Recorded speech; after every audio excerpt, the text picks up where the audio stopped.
Adrian Cross's $90,000 sedan died on a back road he shouldn't have been on, heading toward a date he didn't want, living a life that had stopped feeling like his own 3 years ago. He was 34, successful, and suffocating. The engine sputtered once, twice, then nothing, just expensive silence and the smell of burnt rubber drifting through the AC vents. He sat there in his tailored suit, hands still gripping the wheel, and laughed, actually laughed. Because of course this would happen. Of course the universe would strand him here, 20 miles from anywhere that mattered, on the same night he'd finally agreed to meet someone his mother had picked out for him. If you're watching from anywhere in the world, drop your city in the comments below. I want to see how far this story travels, and if you're already hooked, hit that like button. Trust me, you'll want to stick around for where this goes. Adrian Cross had stopped believing in signs from the universe around the same time he made junior partner at Hartwell and Ming. That was 4 years ago, back when he still thought winning meant something. Back when the late nights and the client dinners and the suffocating dress code felt like steps on a ladder instead of rungs in a cage. Now he sat in a dead BMW on a county road that didn't have a name, just a number, Route 47, watching the sun drop behind a line of trees that looked like they'd been there since before anyone thought to pave anything. His phone had 1 bar of service. Maybe. It flickered between 1 and none, like it couldn't decide whether to help him or let him rot. He tried the engine again. The ignition clicked, whined, gave him nothing. Perfect, he muttered. Absolutely perfect. The date was in 90 minutes. Reservations at some French place his mother had suggested, with a woman named Victoria who worked in wealth management and had, according to his mother, excellent posture and a very sensible investment portfolio.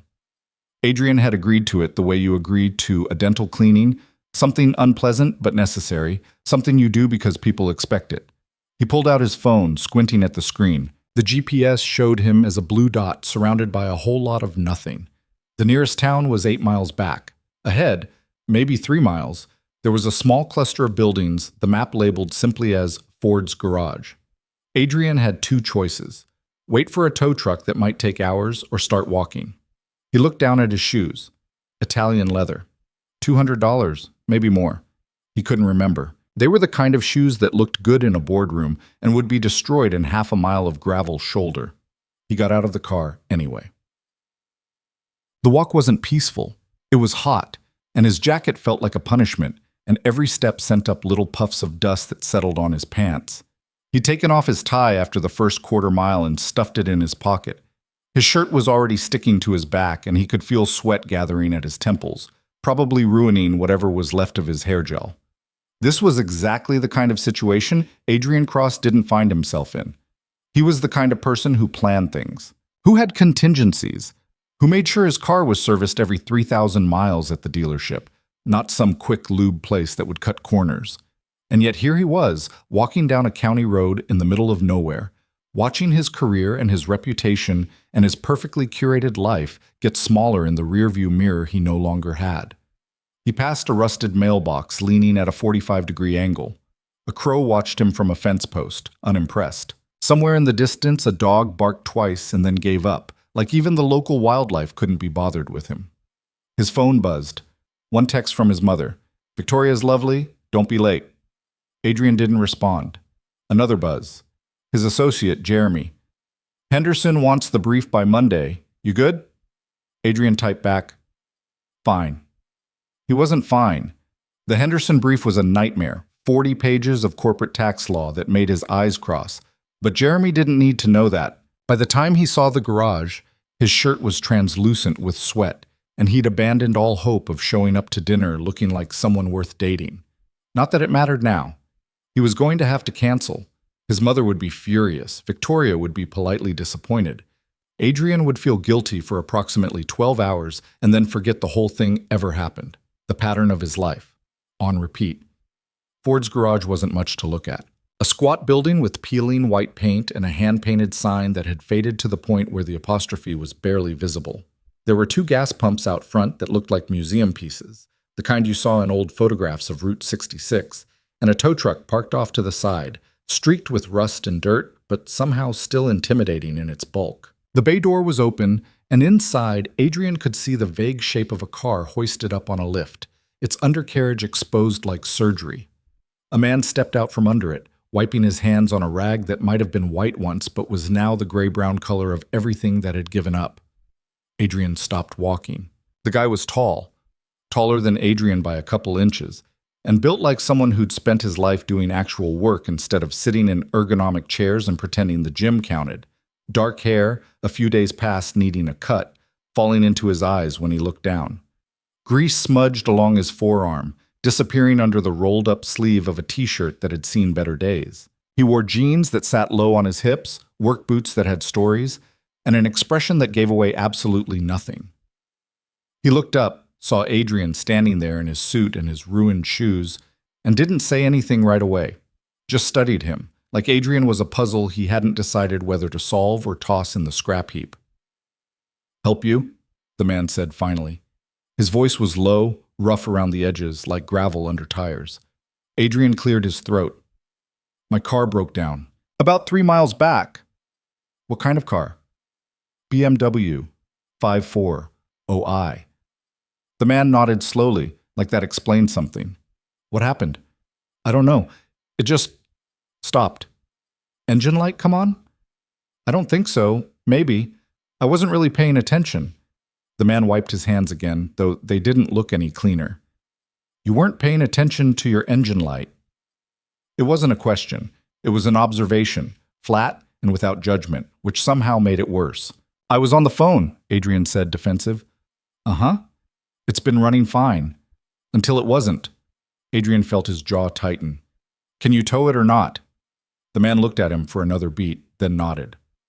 "I can tow it. Might not be able to look at it till tomorrow, though. Backlogged." Adrian felt something tighten in his chest. Tomorrow. He had court in the morning. A conference call at 7. A meeting with a client who was already pissed off about something Adrian couldn't control. "Is there anyone else around here?" "Not for about 40 miles. "Seriously?" "Seriously." Adrian exhaled through his nose, ran a hand through his hair. It was still styled, which felt absurd now. Everything about him felt absurd. His suit, his shoes, his whole life. "Fine, yeah, tow it." The man nodded toward the truck. "Give me 10 minutes to finish up here." "Sure, thanks." The man turned back to the car on the lift, dismissing Adrian without another word. Adrian stood there for a moment, feeling untethered, then walked toward the front of the garage where there was a patch of shade and a bench that looked like it might collapse if you sat on it wrong. He sat down anyway. His name was Elias. Adrian learned this when Elias came out of the garage 20 minutes later. Not 10, but Adrian wasn't about to complain, and handed him a clipboard with an intake form that had Ford's Garage, Elias Ford Proprietor, printed at the top in a font that looked like it hadn't been updated since the 90s. "Fill this out," Elias said. "I'll need your insurance info, too." Adrian took the clipboard. The pen attached to it was chewed at the end. "Do you take cards? For the tow or the repair?" "Both. Tow is cash. Repair I can run a card." "I don't have cash." Elias looked at him. "There's an ATM at the gas station about 6 miles back." "I walked from 3 miles in the other direction." "Then I guess you're walking 6 miles back." Adrian stared at him. "You're kidding." "Do I look like I'm kidding?" He didn't. He looked completely serious, standing there with his arms crossed and grease on his hands and an expression that said he'd seen 1,000 entitled guys in expensive suits and wasn't impressed by any of them. "I can Venmo you," Adrian tried. "Don't have Venmo." "Cash App?" "Nope." "Zelle?" Elias just looked at him. Adrian closed his eyes and counted to 5. "Okay, fine. I'll figure it out." "You do that." Elias turned toward the tow truck, then paused. "You can wait inside if you want. There's a fan." It was the closest thing to kindness Adrian had gotten from him, and he wasn't about to turn it down. "Thanks." The inside of the garage smelled like oil and old coffee and something vaguely mechanical that Adrian couldn't identify. There was a desk buried under invoices and parts catalogs, a filing cabinet that looked like it had been kicked more than once, a metal fan oscillating in the corner, and a couch that looked like it had been salvaged from someone's curb in 1987. Adrian sat down gingerly, half expecting the springs to give out. They didn't, but it was a close call. He pulled out his phone. Still 1 bar. He opened his messages and typed, "Car broke down. Can't make dinner. Sorry." He sent it to his mother, then to Victoria. His mother's response came in less than 30 seconds. "Adrian Michael Cross, you cannot be serious." Middle name. That was bad. He didn't respond. He'd deal with it later. Or never. Never sounded good. From somewhere in the back of the garage, he heard a small voice. "Dad?" Elias appeared in the doorway to what looked like a storage room, wiping his hands on the same rag from before. "Yeah? Can I have a snack?" "You just ate." "That was like an hour ago." "More like 30 minutes." "I'm still hungry." Elias sighed, but there was no bite in it. Just the worn-down patience of someone who'd had this conversation 100 times. "Crackers are in the blue bin. Don't make a mess." "I won't." "You always say that." "This time I mean it." "Uh-huh." A little girl emerged from the storage room, maybe 6 or 7, with dark curly hair pulled into 2 uneven pigtails that suggested she'd done them herself. She was wearing a t-shirt with a cartoon dinosaur on it. A T-Rex, Adrian thought, though he wasn't sure. And purple sneakers that lit up when she walked. She stopped when she saw Adrian staring at him with the kind of unfiltered curiosity only kids have. "Hi," she said. "Hi," Adrian replied. She walked closer, tilting her head. "Why are you wearing a tie?" Adrian glanced down at himself. The tie was in his pocket, but she had a point. "I had plans." "For what?" "Dinner." "Where?" "A restaurant." She wrinkled her nose. "A fancy one?" "I guess." "Do they have chicken nuggets?" "I don't think so." "Then it's not that good." Adrian found himself smiling despite everything. Hard to argue with that. She came closer, peering at him like he was something in a zoo. "Are you rich?" "Nora," Elias said from the doorway, his voice carrying a warning. "What?" "I'm just asking." "It's rude." "But he's wearing fancy clothes." "Still rude." She sighed dramatically and turned back to Adrian. "Sorry, Dad says I'm not supposed to ask people if they're rich." "It's okay," Adrian said. "But are you?" "Nora." "Fine, fine." She plopped down on the couch next to Adrian, her sneakers not quite reaching the floor. "What's your name?" "Adrian." "That's a fancy name." "Is it?" "Yeah, like a prince or something." Adrian laughed. Actually laughed, the sound surprising him. "I don't think I'm much of a prince." "Why not?" "Princes don't usually get stranded on the side of the road." She considered this. "Maybe you're a prince in disguise." "Maybe." "What do you do? For work, I mean." "I'm a lawyer." Her eyes went wide. "Like on TV?" "Sort of." "Do you fight people?" "Not physically." "That's boring." Adrian laughed again. "Yeah, it kind of is." She swung her legs, thinking. "My dad fixes cars."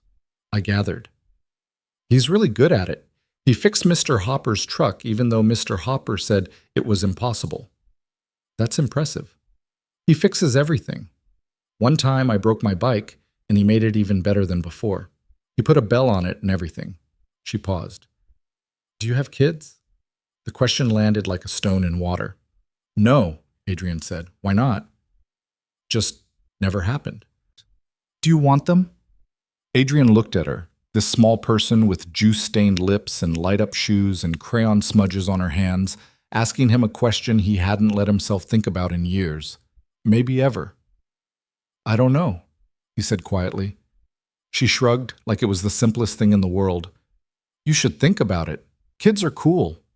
"Are they?" "Yeah, I'm cool." Can't argue with that. She grinned, gap-toothed and unself-conscious, and hopped off the couch. "I'm gonna go draw. You can come look if you want." "Maybe in a bit." "Okay, but don't wait too long. I draw fast." She skipped off, and Adrian was alone again with the fan and the smell of oil and the sound of Elias's footsteps outside, moving toward the tow truck. He leaned his head back against the couch and closed his eyes. Elias came back 53 minutes later. Adrian had counted. He'd spent the time answering emails on his phone, which was a mistake because every email just made him feel worse. His boss wanted an update on the Henderson brief. A client wanted to know why their contract hadn't been finalized. His mother had sent 3 more texts, each one progressively more disappointed. He'd ignored all of them. Ooped. Elias walked in smelling like gasoline and sweat, and something else Adrian couldn't name, something that made him aware of how clean and artificial his own cologne was.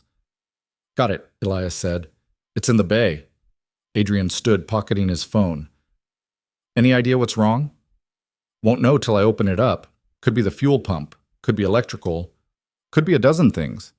He leaned against the doorframe, arms crossed. The grease on his hands had spread to his forearms, and there was a smudge on his jaw he didn't seem to notice. "You need a ride somewhere?" Adrian blinked. "What?" "A ride. I'm guessing you don't want to sleep on that couch." I mean, I have a hotel, back in the city. That's an hour from here. I can call a ride share." Elias raised an eyebrow. "You get service out here?" Adrian checked his phone. No bars, of course. He looked back at Elias, who was watching him with something that might have been amusement, might have been pity. Adrian couldn't tell. "I'm heading into the city anyway," Elias said. "Nora's got a dentist appointment tomorrow morning. I can drop you." "You don't have to." "I know I don't have to. I'm offering." There was something in the way he said it, flat and without expectation, that made it impossible to refuse. Like he wasn't doing Adrian a favor so much as solving a logistical problem that happened to involve both of them. "Okay," Adrian said. "Thanks. Give me 20 minutes. I need to close up." Opa. The truck smelled like fast food and strawberry air freshener. Nora was buckled into the back seat, clutching a stuffed elephant that had seen better days and humming something Adrian didn't recognize. Elias drove with one hand on the wheel, the other resting on the gear shift, his eyes on the road. Adrian sat in the passenger seat and tried not to think about the fact that this was the strangest day he'd had in years. "So," Elias said after a few miles of silence. "Lawyer." "Yeah. Corporate or criminal?" "Corporate." "Big firm?" "Big enough." Elias nodded, his expression unreadable. "You like it?" Adrian opened his mouth to say yes, because that's what he always said, because that's what you were supposed to say when you had a job people respected, when you'd worked your ass off to get where you were, when you made 6 figures and had business cards with embossed lettering. But sitting in this truck, with the sun setting and the hum of the engine and a kid in the back seat humming about elephants, he couldn't make the lie come out. "Not really," he said. Elias glanced at him. Didn't say anything, just looked back at the road. "I used to," Adrian added, feeling the need to explain. "Or I thought I did. I don't know anymore." "Why do you keep doing it?" It was such a simple question, such an obvious question, and Adrian didn't have an answer. "Because I'm good at it," he said finally. "Because I worked hard to get here. Because people expect—" He stopped. "I don't know." That's a lot of reasons that aren't actually reasons. Adrian didn't have a response to that. He looked out the window at the passing landscape, fields giving way to suburbs giving way to the edges of the city. They drove in silence for a while. Nora had fallen asleep, her head tilted against the window, the elephant clutched to her chest. Elias reached back without looking and adjusted the blanket that had slipped off her lap, tucking it around her shoulders with the kind of automatic care that comes from doing something 1,000 times. It was such a small thing, unconscious, instinctive. Adrian felt something twist in his chest. "What about you?" Adrian asked, his voice quieter than he meant it to be. "You always want to run a garage?" Elias shrugged, one shoulder, his eyes still on the road. "Didn't really want anything. Just ended up here." "How'd that happen?" "My dad owned it. I worked for him growing up, summers, weekends, whenever he needed an extra pair of hands. He died when I was 22. I took over." "I'm sorry." "It's fine. It was a long time ago." Elias shifted gears as they merged onto the highway, the truck settling into a steady rhythm. "Nora's mom left when she was 2, so it's just us now." Adrian didn't know what to say to that. The words sat there between them, matter-of-fact and heavy at the same time. "She seems like a good kid," Adrian said finally. "She is." Elias's voice softened in a way Adrian hadn't heard before. "Best thing I ever did. Even though it's hard? Especially because it's hard." Adrian looked out the window at the blur of trees and billboards and brake lights. He thought about his apartment in the city, clean and expensive and empty except for furniture that had come with the place and a fridge that had nothing in it but leftover takeout and a bottle of wine he'd been meaning to drink for 6 months. He thought about the last time he'd felt like the best version of himself. He couldn't remember. "Where am I dropping you?" Elias asked. Adrian gave him the address. Elias nodded and took the next exit. The hotel was downtown, all glass and steel and valet parking. Elias pulled up to the curb and put the truck in park. In the back, Nora stirred but didn't wake, her mouth slightly open, drool gathering at the corner. "Thanks for the ride," Adrian said. "No problem." Adrian reached for the door handle, then stopped. He didn't know why. He should have just gotten out.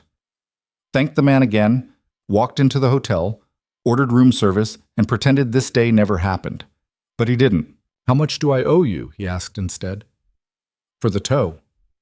"I'll send you a bill once I know what's wrong with the car." "Right. Okay." He hesitated. "I'll need to come back to pick it up." "Yeah. When should I—" "I'll call you when it's ready." Adrian nodded. He should have left it at that. He should have gotten out of the truck. "Can I ask you something?" Adrian said. Elias looked at him, waiting. "Do you ever feel like you're living the wrong life?" Elias didn't answer right away.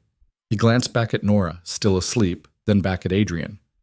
Something shifted in his expression, just barely. "No," he said finally. "But I think a lot of people do." Adrian swallowed. "Yeah. You gonna do anything about it?" "I don't know." Elias nodded slowly, like he'd expected that answer. "Well, you know where to find me if you figure it out."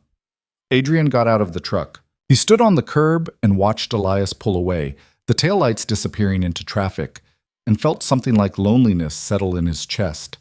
He stood there for a long time before he finally went inside. The next day, Adrian went to court. He won a motion he didn't care about for a client he didn't like, a real estate developer who was trying to weasel out of a contract he'd signed in bad faith. Adrian's argument was airtight. The judge ruled in their favor. His boss sent him a congratulatory email with 3 exclamation points. Adrian deleted it. His secretary brought him coffee the way he liked it, 2 sugars, no cream, and a bagel from the place downstairs. He thanked her and didn't eat it. Everything was exactly the same, except it wasn't. He kept thinking about the truck, about the way Elias had reached back to fix Nora's blanket without looking, about the question he'd asked, the one that had been sitting in Adrian's chest for years, waiting for someone to name it. "Do you ever feel like you're living the wrong life?" He thought about Nora asking him if he wanted kids, and the fact that he hadn't been able to answer. He thought about Elias saying, "That's a lot of reasons that aren't actually reasons." He thought about all of it, and he couldn't make it stop. 3 days later, his phone rang. He was in a conference room, half listening to a senior partner drone on about billable hours and client retention strategies. His phone was on silent, but it buzzed against the table, and he glanced down at the screen. Unknown number. Local area code. He ignored it. It rang again 5 minutes later. Same number. He excused himself and stepped into the hallway. "Hello? Mr. Cross? It's Elias Ford. Your car's ready." Adrian's heart did something stupid. He cleared his throat. "Right, okay. What was wrong with it?" "Fuel pump. And your battery was shot. Replaced both." "How much?" Elias told him. It was less than Adrian expected. A lot less. "I can come get it this weekend," Adrian said. "Sounds good. Saturday work?" "Saturday's fine." There was a pause. Adrian could hear voices in the background, the faint clang of metal on metal. "I'll bring cash this time," Adrian said. "Appreciated." Another pause. "Thanks," Adrian said, "for fixing it." "Just doing my job." They hung up. Adrian stood in the hallway, staring at his phone, and realized he was smiling. Saturday was sunny. Adrian borrowed a colleague's car, a Honda that was perfectly fine but felt like driving a toy after the BMW, and made the drive out to Ford's garage. It felt longer this time, or maybe he was just paying more attention. To the fields, the fences, the way the landscape opened up the farther you got from the city, like the world was exhaling. He'd stopped at an ATM on the way, pulling out more cash than he needed, just in case. The garage looked the same. So did Elias, standing in the bay with his back to the road, elbows deep in someone else's engine. He looked up when Adrian walked in, and something shifted in his expression, just barely. "Hey," Elias said. "Hey, your car's out back. I'll grab the keys." "Thanks." Elias wiped his hands and disappeared into the office. Adrian stood there, hands in his pockets, feeling like an idiot. He should just pay the man and leave. That's what normal people did. You didn't— Dad, look what I made. Nora came running out of the storage room, holding a piece of paper covered in crayon drawings. She stopped when she saw Adrian, and her face lit up like Christmas morning. "You came back." "I did." "Are you here for your car?" "Yeah." "Did Dad fix it?" "He did." She beamed, gap-toothed and proud. "I told you, he fixes everything." Elias returned with the keys and a handwritten invoice on a piece of paper that looked like it had been torn from a ledger. Adrian looked at it, parts, labor, tax, all written in block letters, and pulled out his wallet. He handed over the cash. Their fingers brushed for half a second. Adrian's brain short-circuited. "Thanks," Elias said, pocketing the money without counting it. "Yeah, no problem. Thank you for fixing it." Elias nodded. There was a silence, not uncomfortable, exactly, just there. Nora looked between them, her eyes bright with curiosity. "I should go," Adrian said. "Sure." He didn't move. "Dad," Nora said, tugging on Elias's shirt. "Can he stay for lunch?" "Nora, we're having grilled cheese. He probably likes grilled cheese. Everyone likes grilled cheese." Elias looked at Adrian, something almost apologetic in his eyes. "You don't have to— I like grilled cheese," Adrian said. The words came out before he could stop them. Elias blinked. "Yeah?" "Yeah." Nora grabbed Adrian's hand, her fingers sticky with something he didn't want to identify. "Come on, I'll show you my drawings first." And just like that, Adrian Cross, corporate attorney, junior partner, man with a 5-year plan, and a calendar blocked out in 15-minute increments, followed a 7-year-old into a garage storage room to look at crayon drawings of dinosaurs and princesses and what might have been a rocket ship. He didn't leave until the sun started to set. The grilled cheese was fine. Not great, a little burnt on one side, but fine.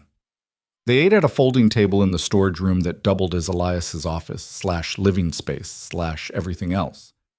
Nora talked the entire time, telling Adrian about school and her best friend Mia and the tooth she'd lost last week and how the tooth fairy had left her $2 whole. "Dad says the tooth fairy's getting cheap," she said, taking a bite of her sandwich. "Inflation," Elias said, not looking up from his own plate. "What's inflation?" "It's why everything costs more now." "That's dumb." "Yep." Adrian sat there, eating slightly burnt grilled cheese and listening to them bicker about the tooth fairy's economic policies, and felt something in his chest crack open. This was what he'd been missing. This. The easy rhythm of it, the way they moved around each other, anticipating needs without asking. The way Nora leaned against her father's arm while she ate, casual and certain. The way Elias cut her sandwich into triangles without being asked because that's how she liked it. It was so simple. It was everything. "Do you have a family?" Nora asked suddenly, turning to Adrian. "Nora," Elias said, a warning in his voice. "What?" "I'm just asking." "It's okay," Adrian said. He set down his sandwich, suddenly not hungry. "I have parents, a brother. We're not close." "Why not?" "Nora."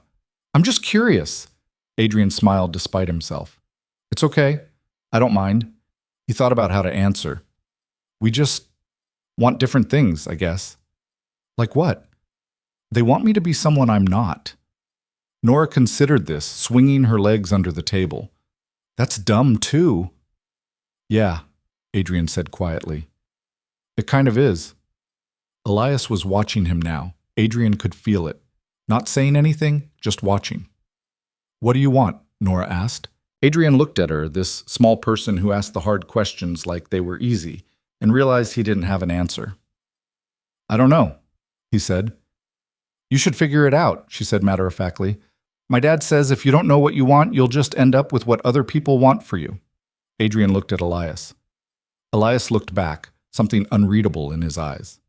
Your dad sounds pretty smart, Adrian said. Elias shrugged. I have my moments. They finished eating. Nora showed Adrian her collection of rocks. This one's from the river, this one's from school, this one I found in the parking lot, and then her drawings, which covered an entire wall of the storage room, dinosaurs and flowers and stick figure families and houses with triangle roofs and square windows. This one's me and Dad, she said, pointing to a drawing of two stick figures holding hands. One was tall, one was small. Both were smiling. It's great, Adrian said. I'm going to draw you next time. Yeah? Yeah, you can be in our family picture. Something in Adrian's throat tightened. Nora, Elias said gently. Let's not... What? He said he doesn't have a family. He can be in ours. It doesn't work like that, kiddo. Why not? Elias didn't have an answer for that. Adrian looked at the drawing on the wall, the two stick figures holding hands, and felt something shift inside him. He stayed until Nora started yawning, until Elias said it was time for bed, until the sun had disappeared completely and the garage was lit only by the fluorescent lights overhead. I should go, Adrian said finally. Yeah, Elias said. They walked out together, Nora already half asleep on Elias's shoulder. Adrian's car, his BMW, fixed and waiting, was parked out back, gleaming under the floodlight. Thanks again, Adrian said. For everything. No problem. Adrian unlocked the car, then hesitated. Can I ask you something? Sure. Why'd you invite me to stay for lunch? Elias was quiet for a moment. Nora shifted against his shoulder, murmuring something in her sleep. I didn't, Elias said finally. Nora did. But you could have said no. Yeah. Why didn't you? Elias looked at him, really looked at him, and Adrian felt pinned in place. Because you looked like you needed it, Elias said simply. Adrian didn't know what to say to that. He got in the car, started the engine. It purred to life, smooth and perfect, like it had never broken down at all. He drove back to the city with the windows down and the radio off, thinking about grilled cheese and stick figure families and the question he still couldn't answer. What do you want? He didn't know. But for the first time in a long time, he wanted to find out. The problem started on Monday. Adrian was in the middle of a deposition, some contractor claiming negligence on a job site, when his mind wandered. Again. He was supposed to be listening to the witness, catching inconsistencies, building their defense. Instead, he was thinking about grilled cheese sandwiches and a 7-year-old's gap-toothed smile. Mr. Cross? He blinked. The witness was staring at him. So was opposing counsel. So was his own client. Sorry, Adrian said, shuffling papers he hadn't been reading. Could you repeat that? The witness exchanged a glance with his lawyer. I said the railing was installed to code. Right. And you verified that how? I just told you. The inspector signed off on it. Adrian looked down at his notes. He hadn't written anything for the last 10 minutes. Right, he said again. Sorry, continue. After the deposition, his boss, Martin Hartwell, senior partner, owner of 3 vacation homes and a boat he never used, pulled him aside. You okay? Martin asked. You seemed off in there. I'm fine. Just didn't sleep well. You need to be sharp, Adrian, especially on the Henderson matter. Clients getting antsy. I know. I'm on it. Are you? Martin's eyes were sharp behind his glasses. Because I'm hearing you missed a call with them last week.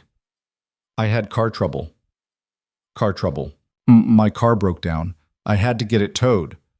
Martin looked at him like he'd just said he'd been abducted by aliens. And you couldn't reschedule from wherever you were? I was in the middle of nowhere. No service. Where the hell were you? Good question. Adrian didn't have a good answer. Just driving. Martin studied him for a long moment. You've been distracted lately. Is everything all right at home? Everything's fine. Because if you need some time, I don't need time. I'm fine. Martin didn't look convinced, but he let it drop. Henderson wants a meeting Friday. Don't miss it. I won't. Adrian went back to his office and closed the door. He sat at his desk, staring at the skyline through the window and felt the walls closing in. His phone buzzed. A text from his mother.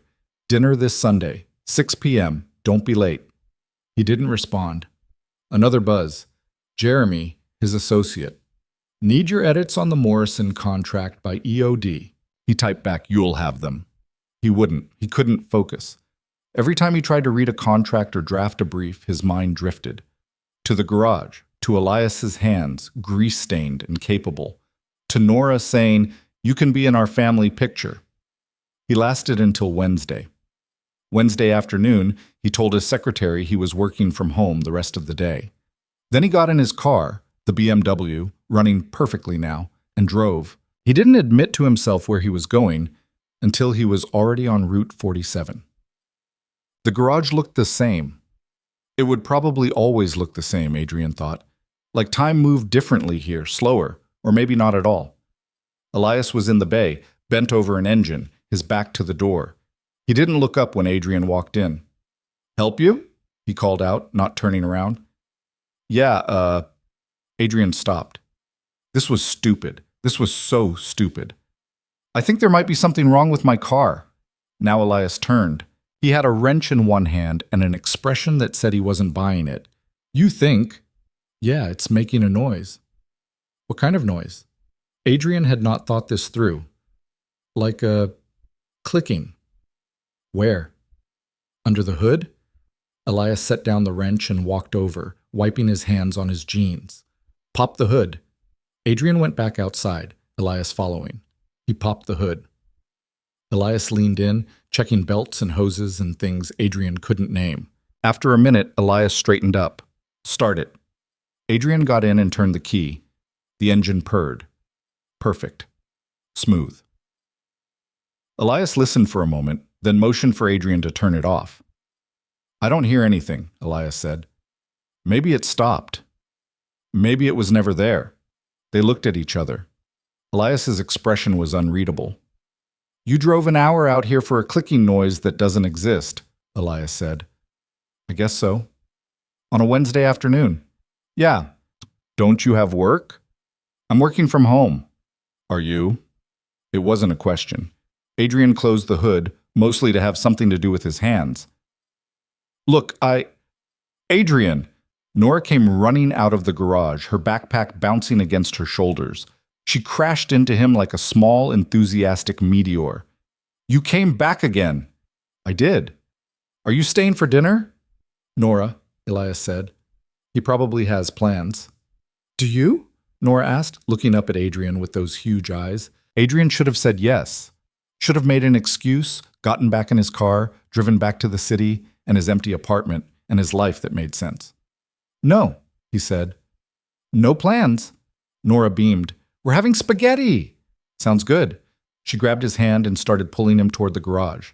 Adrian looked back at Elias, who was watching them with an expression Adrian couldn't read. "You don't have to stay," Elias said quietly. "I know. So why are you?" Adrian didn't have an answer. Or he did, but it wasn't one he was ready to say out loud. Elias shook his head, something that might have been amusement crossing his face. "Come on, but you're helping cook, Mom." The kitchen was above the garage, accessed by an exterior staircase that creaked with every step. The apartment was small. 1 bedroom, Adrian guessed. Maybe 2 if you counted the alcove he could see from the living room. But it was lived in, shoes by the door, drawings on the fridge, a stack of library books on the coffee table. It felt like a home. "Nora, homework," Elias said, dropping his keys in a bowl by the door. "Can I do it after dinner?" "No." "But homework first. You know the rule." She groaned but dragged her backpack to the kitchen table and pulled out a worksheet. Elias handed Adrian an apron. It had a cartoon chicken on it and started pulling ingredients from the cabinets. "You know how to cook?" Elias asked. "I can follow instructions." "Good enough." Elias handed him an onion and a knife. "Dice this." Adrian looked at the onion, looked at the knife. "How small?" "Small enough that Nora won't pick them out." From the table, Nora called out, "I can hear you." "I know," Elias called back. "That's why you're going to eat them anyway." "No, I'm not." "We'll see." Adrian started dicing. He wasn't great at it. The pieces came out uneven, some too big, some too small, but Elias didn't comment. Just put a pot of water on to boil and started browning meat in a pan. They worked in silence for a while. It should have been awkward. It wasn't.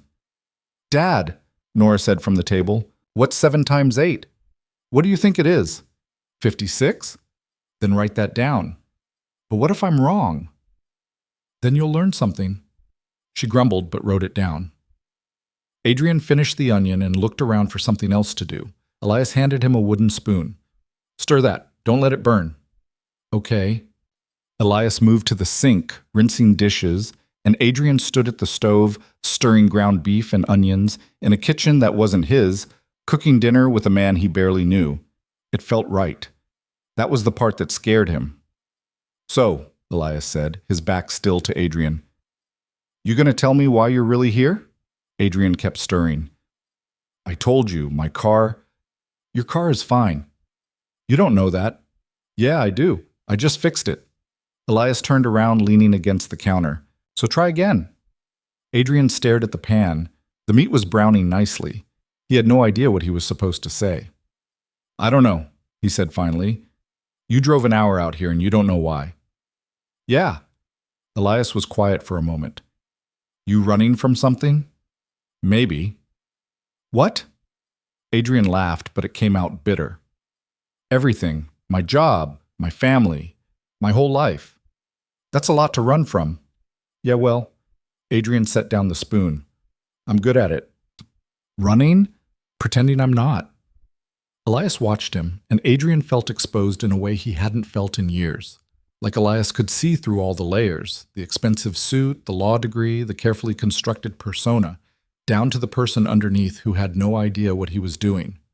"You can stay for dinner," Elias said. "But after that, you need to figure out what you're actually doing here." "Okay."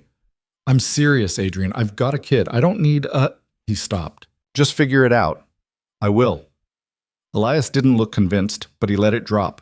He took over the stove and Adrian moved to help Nora with her homework, which was a mistake because he hadn't done multiplication tables in 15 years, and apparently they taught it differently now.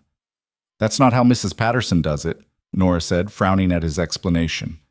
"Well, Mrs. Patterson wasn't available, so you're stuck with me. You're not very good at this. Thanks for the feedback." She giggled, and Adrian felt something warm settle in his chest. Dinner was loud. Nora talked nonstop about school and her friend Mia and the class hamster who kept escaping his cage. Elias interjected occasionally, asking questions, keeping her on track when she veered too far into tangents. Adrian just listened. This was what he'd been missing. Not the noise, exactly, but the presence. The feeling of being part of something instead of adjacent to it. After dinner, Nora wanted to watch a movie. Elias said it was a school night. They compromised on one episode of something animated that Adrian didn't recognize. He sat on one end of the couch. Elias sat on the other. Nora sprawled between them, her feet on Adrian's lap, her head on Elias's shoulder. Halfway through, she fell asleep. Elias looked down at her, then at Adrian. "I should put her to bed." "Yeah." Elias scooped her up carefully. She didn't wake, just burrowed into his shoulder. He carried her down the hall, and Adrian heard the soft sounds of a bedtime routine, water running, a door closing, a light turning off. When Elias came back, he sat down on the couch, farther away than before. "She likes you," Elias said. "I like her too." "That's going to be a problem if you're not planning to stick around." Adrian looked at him. "Who says I'm not? Are you?" "I don't know." Elias laughed, short and humorless. "You say that a lot." "I know." You need to figure it out, Adrian. I mean it. I'm trying." "Try harder." Elias stood up. "It's late. You should go." Adrian stood too. He should have just left. Should have thanked Elias for dinner and walked out the door and driven back to the city. "Can I come back?" he asked instead. Elias looked at him for a long moment. "Why?" "Because I want to." "That's not a good enough reason." "What would be?" Elias didn't answer. He walked to the door and opened it, a clear dismissal. Adrian walked past him, stopped on the landing. "I don't know what I'm doing," he said, quieter now. I don't know what this is or what I want or how to fix any of it, but I know that when I'm here, I feel like I can breathe, and I haven't felt that way in a long time. Elias's expression softened just a little. That's still not a good enough reason. Then what is? Figuring out what you actually want, not just what you're running from. Adrian nodded. He didn't trust himself to say anything else. He drove back to the city with the windows down, the night air cold against his face, and tried not to think about the way Elias had looked at him. Like he wanted to believe Adrian but couldn't quite let himself. Adrian didn't blame him. He didn't believe himself either. Thursday, Adrian called in sick. He never called in sick. His secretary sounded genuinely concerned. "Do you need anything?" she asked. "Should I reschedule your meetings?" "Yeah, everything. I'll be back Monday." "Monday? Are you sure you're okay?" "I'm fine. Just need a few days." He hung up before she could ask more questions. Then he sat in his apartment and stared at the wall and tried to figure out what the hell he was doing with his life. His mother called. He didn't answer. Jeremy texted about the Morrison contract. Adrian told him to handle it. His college roommate sent a message about getting drinks this weekend. Adrian said he was busy. He wasn't busy. He was sitting on his couch in sweatpants, eating cereal for lunch, having what his therapist would probably call an existential crisis. Except he didn't have a therapist. He'd never needed one before. Maybe he should get one. His phone buzzed again. Unknown number. He answered without thinking. "Hello? It's Elias." Adrian sat up straight. "Hey, Nora wanted me to call. She's worried about you." "She's worried about me." "You left kind of abruptly last night. She thinks she said something wrong." "She didn't." "I know that, but she's 7. Tell her, not me." There was a rustling sound, then Nora's voice. "Adrian? Hey, kiddo. Are you okay? Dad said you had to leave because it was late, but you look sad." Adrian's chest tightened. "I'm okay. I wasn't sad." "Are you sure?" "I'm sure." "Okay? Good." A pause. "Are you coming back?" Adrian looked around his apartment, at the furniture he didn't pick, the art he didn't like, the life he'd built that didn't fit. "Yeah," he said. "I'm coming back." "When?" "Soon." "Like tomorrow?" Adrian laughed. "Maybe not tomorrow, but soon, soon?" "Soon, soon." "Okay. I'm going to draw you a picture for when you come." "Bye." The phone rustled again. Elias's voice came back. "She's gone." Thanks for calling." "I didn't call for you. I called for her." "I know." Silence. "Adrian." "I'm figuring it out," Adrian said. "What I want. I'm working on it. Okay?" "I mean it." "I believe you." He didn't sound like he believed him. They hung up. Adrian sat there for another hour, then he opened his laptop and started typing. Friday morning, Adrian walked into Martin Hartwell's office and quit. "I don't understand," Martin said, looking at the resignation letter like it was written in a foreign language. "Is this about money? Because we can discuss a raise." "It's not about money." "Then what? Partnership track? You're already on track, another year, maybe 2. I don't want to be partner." Martin blinked. "Excuse me? I don't want this. Any of it." "You're having a breakdown." "Maybe, probably, but I'm still quitting." "Adrian, think about what you're saying. You've worked 6 years to get here. You're one of our best litigators. You throw that away for what? A midlife crisis?" "I'm 34. "Quarter-life crisis, then. The point stands." Adrian stood up. "I appreciate everything you've done for me. I do. But I'm done. You need to give 2 weeks. I'll give you 1. "That's not 1 week. I'll transition my cases to Jeremy. He's ready."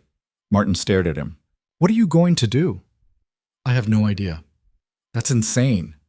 "Yeah," Adrian said. "It kind of is." He walked out before Martin could say anything else. His secretary caught him at his office. "Is it true? Are you really leaving?" "Yeah." "Why?" "Because I'm not happy here." She looked at him like he'd grown a second head. "Since when does that matter?" Adrian laughed. "Exactly." He packed his desk. There wasn't much, really, just some files and a photo of him at his law school graduation that his mother had insisted he display, and walked out of Hartwell and Ming for the last time. It felt like jumping off a cliff. It felt like flying. He told his mother over the phone, mostly because he was a coward and didn't want to see her face. "You what?" she said, her voice climbing an octave. "I quit." "You quit your job?" "Yes." "The job you went to law school for?" "Yes." "The job you've had for 6 years?" "Mom, have you lost your mind?" "Possibly." "This isn't funny, Adrian." "I'm not laughing." There was a long silence. Then, "Is this about that woman, Victoria? Because she said you never rescheduled." "This has nothing to do with Victoria." "Then what?" "I was miserable, Mom. I've been miserable for years." "Everyone's miserable. That's called being an adult. That's not—" Adrian stopped, took a breath. "I'm not doing this anymore. Living the life you want me to live." "I never told you to be a lawyer." "You didn't have to." Another silence, colder this time. "So what are you going to do? Sit around and feel sorry for yourself?" "I don't know yet." "You don't know?" "No." "Well," his mother's voice was clipped now, distant. "I hope you figure it out before you ruin your entire life." She hung up. Adrian stood in his apartment, phone in hand, and felt nothing. No guilt, no regret, just relief. Saturday, he drove back to the garage. Elias was under a car when he arrived, just his legs visible. Adrian stood in the doorway, suddenly unsure. "You just gonna stand there?" Elias called out. "How did you know it was me?" "Recognized your footsteps." Adrian wasn't sure what to do with that information. Elias rolled out from under the car, squinting up at him. "What are you doing here?" "I figured it out." "Figured what out?" "What I want." Elias sat up, wiping grease off his forehead and somehow making it worse. "Yeah, what's that?" Adrian took a breath. "I quit my job." Elias's eyebrows shot up. "You what?"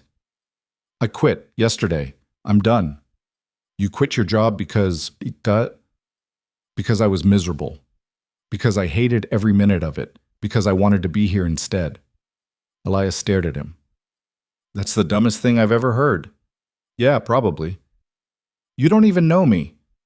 "I know." "This is crazy." "I know that too." Elias stood up, and they were close now. Close enough that Adrian could see the flecks of gold in his eyes, the scar above his left eyebrow, the way he was looking at Adrian like he was trying to solve an equation that didn't add up. "What do you want from me?"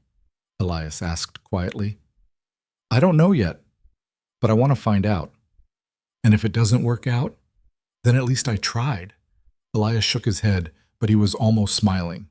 "You're an idiot." "Yeah, a well-educated idiot with no job and no plan." "That's me."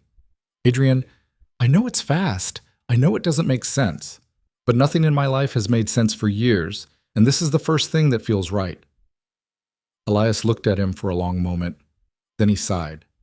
"Nora's going to lose her mind." "Is that a yes?" "It's a we'll see." Adrian grinned. "I'll take it." "Don't make me regret this." "I won't. You better not." From upstairs they heard Nora's voice. "Dad!" "Is Adrian here?" Elias called back. "Yeah! Can he stay for lunch?" Elias looked at Adrian. "Can you?" "Yeah," Adrian said, "I can stay." And for the first time in as long as he could remember, he meant it. Lunch was sandwiches again, but this time Adrian helped make them.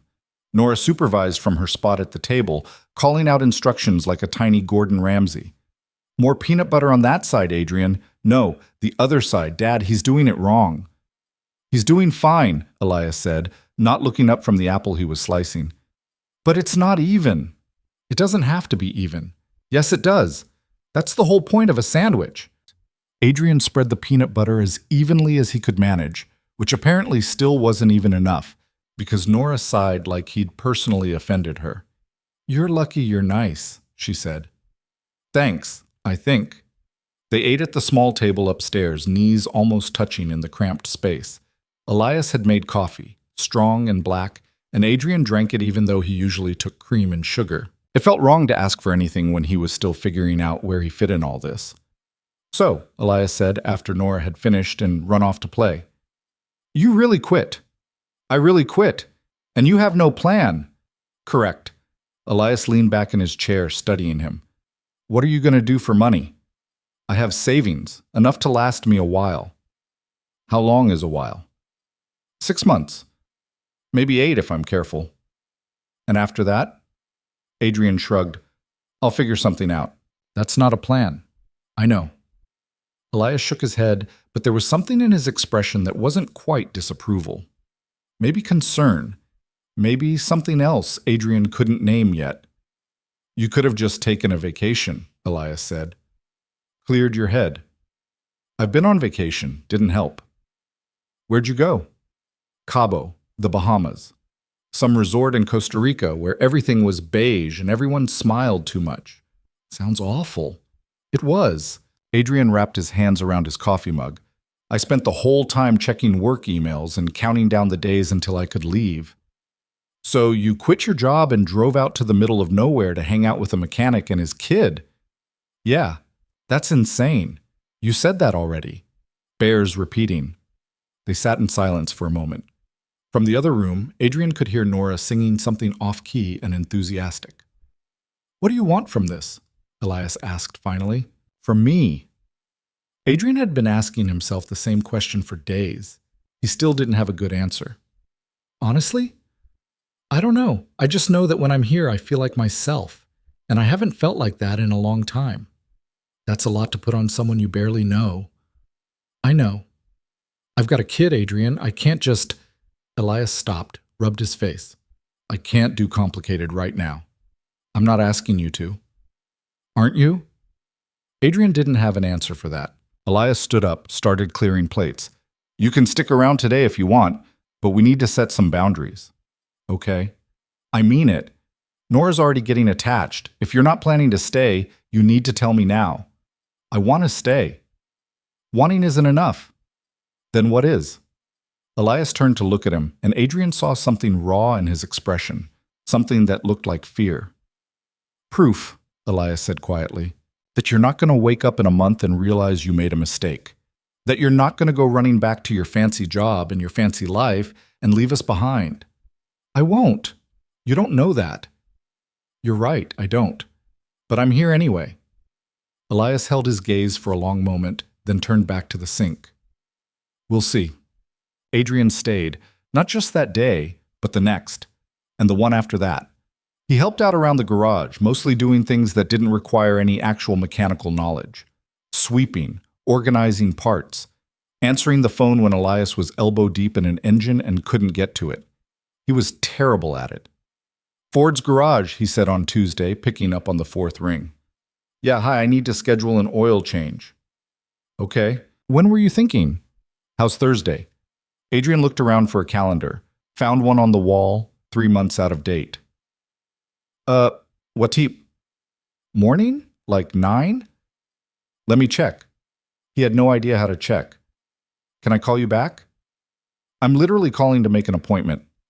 I know, I'm new. Hold on. He covered the receiver and yelled toward the bay. Elias, someone wants an appointment Thursday at 9. Elias rolled out from under a Honda Civic, looking annoyed. Tell them 10. He says 10, Adrian said into the phone. Fine. What do I need to bring? Your car, the customer laughed. Good start. Anything else? Elias, what do they need to bring? Nothing. Just show up. Nothing, Adrian repeated. Just show up. Got it. Thanks. They hung up. Adrian wrote the appointment on a sticky note and stuck it to the outdated calendar, hoping that was the right system. Elias appeared in the doorway, wiping his hands. You're terrible at this. I know. You didn't get their name. Adrian looked at the sticky note. Shit. Or their number. Double shit.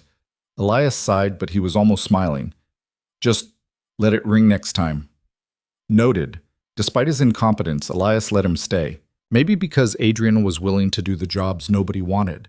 Crawling under cars to place the oil pan, hauling old tires to the recycling bin out back, scrubbing grease off tools that probably hadn't been cleaned in years. Or maybe because Nora had decided Adrian was part of their life now, and arguing with a 7-year-old was exhausting. Adrian, come see what I drew. Adrian, do you want to play cards? Adrian, can you help me with my math homework? Dad's explanations are confusing. Hey, Elias said, mock offended. My explanations are fine. They're really not, Adrian said. You're a lawyer. You're supposed to be on my side. Former lawyer, and no, I'm not. Nora giggled, and Elias threw a dish towel at Adrian's head. It felt easy, natural, like Adrian had been doing this for years instead of days. But at night, alone in the cheap motel room he'd rented 2 towns over, the doubt crept in. What the hell was he doing? He'd walked away from everything. His career, his salary, the life he'd spent years building. And for what? A mechanic he barely knew and a kid who wasn't his? His phone sat on the nightstand full of unread messages. His mother asking when he was coming to his senses. His brother saying he'd heard about the resignation and what the hell. Adrian. Former colleagues curious or concerned or probably just nosy. He ignored all of them. But the doubt stayed. On Friday, Elias asked him to stay for dinner again. Nora wants to make pizza, Elias said. From scratch. It's going to be a disaster. Sounds fun. It won't be, but you're welcome to suffer with us. Adrian grinned. Wouldn't miss it. Making pizza with a 7-year-old was exactly the disaster Elias had predicted. Flour ended up everywhere. The counter, the floor, Nora's hair. The dough stuck to Adrian's hands no matter how much he floured them. Nora insisted on putting pineapple on her half, which sparked a 10-minute debate about whether that was acceptable. It's fruit, Elias said. Fruit doesn't go on pizza. Yes, it does. Tomatoes are fruit. That's different. How? It just is. You're being a pizza snob, Dad. Adrian laughed so hard he had to sit down. The pizza came out lopsided and slightly burnt, but it tasted fine. They ate it on the couch while Nora picked a movie. Something animated with talking animals that Adrian had definitely seen advertised but never watched. Halfway through, Nora fell asleep between them again. Elias looked down at her, then at Adrian. This is becoming a habit. What is? You being here. Is that a bad thing? Elias didn't answer right away. He reached over and brushed a strand of hair out of Nora's face, his touch gentle. I don't know yet, he said finally. That's fair. She really likes you. I really like her. Adrian, I know. I know what you're going to say, that I need to be sure. That I can't just play house and then leave when it gets hard. Can you? Adrian looked at Nora, peaceful in sleep, her hand curled around the stuffed elephant she'd brought downstairs. He thought about his apartment in the city, probably gathering dust by now. His former office, already reassigned to someone else. The life he'd left behind that had never really been his to begin with. No, he said. I can't. Elias studied him, and Adrian felt the weight of that gaze. Like Elias was trying to see inside him, past all the uncertainty and fear, to whatever truth was underneath. Okay, Elias said quietly. Okay? Yeah, okay. It wasn't a declaration, wasn't a promise, but it was something. Adrian would take it. The breaking point came on Sunday. Adrian's mother showed up at the garage. He was under a car, well, mostly under it, his legs sticking out while he tried to locate the oil filter Elias had described, when he heard the unfamiliar sound of expensive heels on concrete. Excuse me, a crisp voice said. I'm looking for my son. Adrian's stomach dropped. He rolled out from under the car to find his mother standing in the bay, looking around like she'd just stepped into a crime scene. She was dressed for brunch or church or wherever people who wore pearls at 11 a.m. on a Sunday went. Her expression was the same one she'd worn when he told her he was going to state school instead of the Ivy League she'd picked out. Disappointed, but not surprised. Mom, Adrian said, getting to his feet. What are you doing here? I could ask you the same thing. She looked him up and down, the grease-stained shirt, the oil on his hands, the general state of him. You look like a mess. Thanks. I've been trying to reach you for a week. I know. And you couldn't call back? I've been busy. She laughed, sharp and humorless. Busy doing what? This? She gestured around the garage like it was evidence of some crime. Elias appeared in the doorway to the office, wiping his hands. He took one look at Adrian's mother and seemed to understand immediately. "Can I help you?" he asked. Adrian's mother turned to him, and Adrian saw her do the calculation, the assessment. Mechanic. Small garage. Wrong side of town.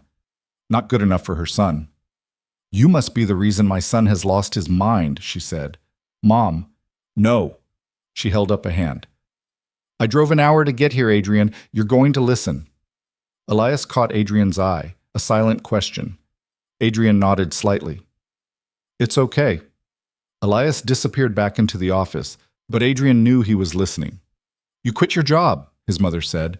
"A job people would kill for. A job you worked 6 years to get. And for what? To play mechanic in the middle of nowhere?" "I'm not playing anything." "Then what are you doing?" "Living my life." "This isn't your life. This is some kind of breakdown." "Maybe, but it's mine." She stepped closer, and her voice dropped. "What do you think is going to happen here, Adrian? You think you're going to stay in this place with these people? And what? Be happy?" "Yeah, actually, I do." "You don't belong here." "I didn't belong there either." That stopped her. For just a second, something flickered across her face, something that might have been hurt. "I gave you everything," she said quietly. "Every opportunity, every advantage, and you're throwing it away. You gave me what you wanted for me, not what I wanted for myself. And what do you want? This?" She gestured again, encompassing the garage, the town, probably Elias and Nora too, even though she hadn't met them. "This is settling, Adrian. This is giving up." "No," Adrian said, and he was surprised by how steady his voice was. "This is the first time I've chosen something for myself. Not because you wanted it, not because it looked good, because I wanted it." His mother stared at him. For a moment he thought she might actually hear him, might understand. Then her expression hardened. "Fine," she said. "Make your choices, but don't come crying to me when this falls apart and you realize what you've lost." "I won't." She turned to leave, then stopped. "You know what your father would say? Dad's been gone for 10 years, Mom. You don't get to use him as a weapon." Her jaw tightened. "Goodbye, Adrian." She walked out, her heels clicking against the concrete, and got into her car, a Mercedes, sleek and black and as cold as she was. Adrian watched her drive away. He stood there for a long time after she'd gone, his hands still covered in oil, his heart pounding in his chest. Elias came out of the office, didn't say anything, just stood next to him. "That was my mother," Adrian said. "I gathered." "She thinks I'm making a mistake." "Are you?" Adrian looked at him. At this man who'd somehow become the center of his world in the span of 2 weeks, who'd let him stay even when it didn't make sense, who'd given him space to figure out who he was without the suit and the title and the expectations. "No," Adrian said. "I'm not." Elias nodded slowly. "Good. She's probably right about one thing, though." "What's that?" "This is crazy. All of it. I barely know you. I've been here 2 weeks. I quit my job. I'm sleeping in a motel that probably has bed bugs. I have no plan and no idea what I'm doing. And I don't care. I don't care that it's crazy. I just care that it's real." Elias was quiet for a moment.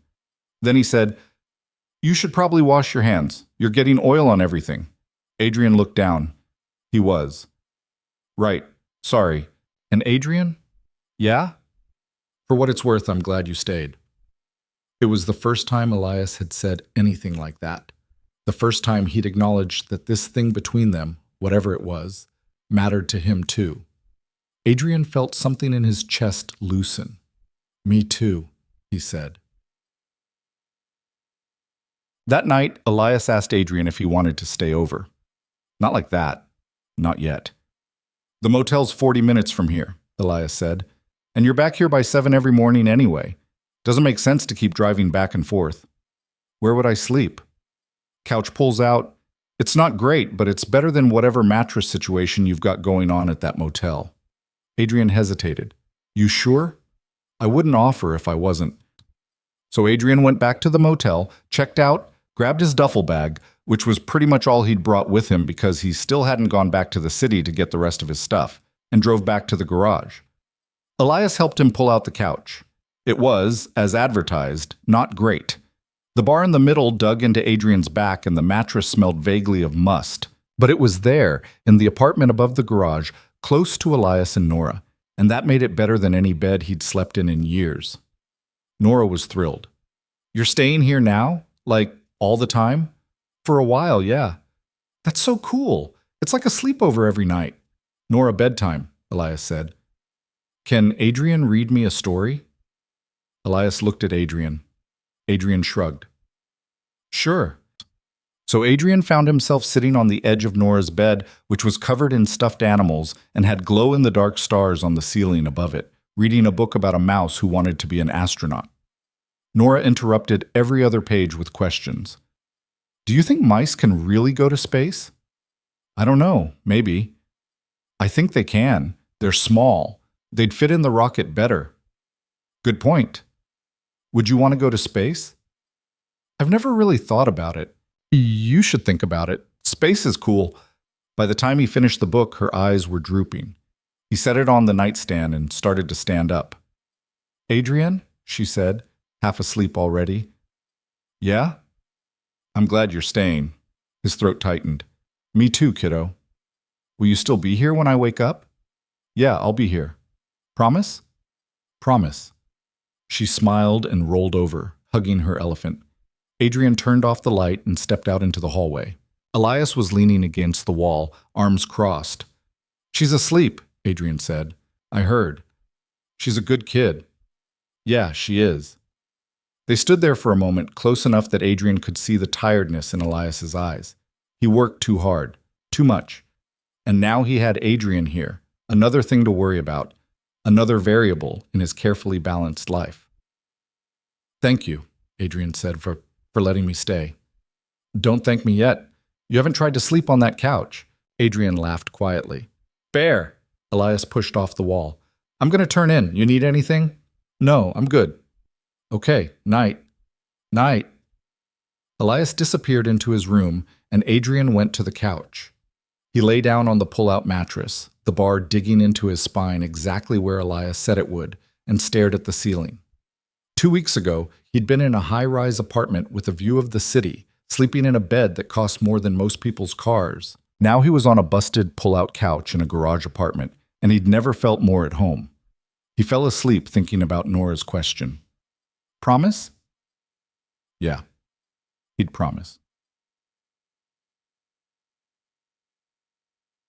The next few weeks blurred together in the best way. Adrian fell into a routine. He woke up when Elias did, usually around 6, and helped get Nora ready for school. Made breakfast, which was usually cereal or toast because neither of them could cook anything more complicated before 7 a.m. Drove with Elias to drop Nora off, then came back to the garage and tried to be useful. He got better at it, slowly. He learned how to change oil without spilling half of it on the floor, how to rotate tires, how to identify the weird grinding noise in Mrs. Patterson's Subaru. Wheel bearing, apparently. Elias was a patient teacher, which surprised Adrian. He'd expected frustration, impatience. Instead, Elias just showed him things twice, sometimes 3 times, until Adrian got it. You're not as hopeless as you think, Elias said one afternoon, watching Adrian successfully replace an air filter without assistance. High praise! I'm serious. You're learning. I have a good teacher. Elias looked away, but Adrian caught the smile. In the evenings, they cooked dinner, actual dinner, not just sandwiches, and Nora told them about her day. Mia had brought her hamster to show and tell. The cafeteria had served pizza that was even worse than ours, Dad, and that's saying something. She'd gotten an A on her spelling test. Adrian helped with homework, played cards, learned that Nora was absolutely ruthless at Go Fish and had no mercy. You're supposed to let the kid win, Elias said, watching Nora collect another pair from Adrian's hand. No way, Nora said. That's insulting. Right, Adrian? She's got a point. You're both terrible. On weekends, they did normal things, grocery shopping, laundry, a trip to the library where Nora checked out 6 books and Adrian got a library card for the first time since college. It was boring. It was perfect. But it couldn't last. Adrian knew that. He was living in limbo, sleeping on Elias's couch, helping at the garage but not really contributing. His savings were dwindling. He needed a plan. He just didn't know what it was yet. The answer came from an unexpected place. "Hey," Elias said one night after Nora had gone to bed. "I've been thinking." "Yeah?" "The garage could use some help, real help. Someone to handle the business side. Appointments, invoices, taxes, all the shit I hate doing." Adrian looked up from the book he'd been pretending to read. "Are you offering me a job?" "Maybe. Would you take it?" "I don't know anything about running a business." "You're a lawyer. You're organized. You answer phones slightly better now than you did 3 weeks ago." "That's a low bar." "It's my bar. So?" Adrian closed the book. "You can't afford to pay me what I was making." "I know that. It would be a massive pay cut." "I know that too." "Why would you offer this?" Elias met his eyes. "Because you're already doing it, and because I think you'd be good at it, and because I want you to stay." The last part was quiet, almost hesitant. "You want me to stay?" Adrian repeated. "Yeah. Here. Working for you. With me. Not for me." Adrian's heart was doing something complicated in his chest. "Elias, you don't have to answer now. Just think about it." But Adrian didn't need to think about it. "Yes," he said. "Yes? Yes. I'll do it." Elias smiled, really smiled, and Adrian realized he'd made the easiest decision of his life. Working at the garage turned out to be harder than Adrian expected. Not the work itself, organizing invoices, setting up a proper booking system, figuring out why the taxes hadn't been filed correctly in 3 years, but the adjustment. Going from a corporate law firm where everything was structured and sterile to a small garage where half the filing system was, "I think I put that somewhere," took some getting used to. "Where do you keep the receipts from last quarter, what?" Adrian asked one afternoon, digging through a drawer that seemed to contain everything except receipts. Elias looked up from the transmission he was rebuilding. "Check the blue folder." "Which blue folder?" "The one on the desk." "Well, there are 4 blue folders on the desk." "Then check all of them." Adrian found the receipts in a shoebox under the desk, mixed in with old registration forms and what looked like a birthday card from 2019.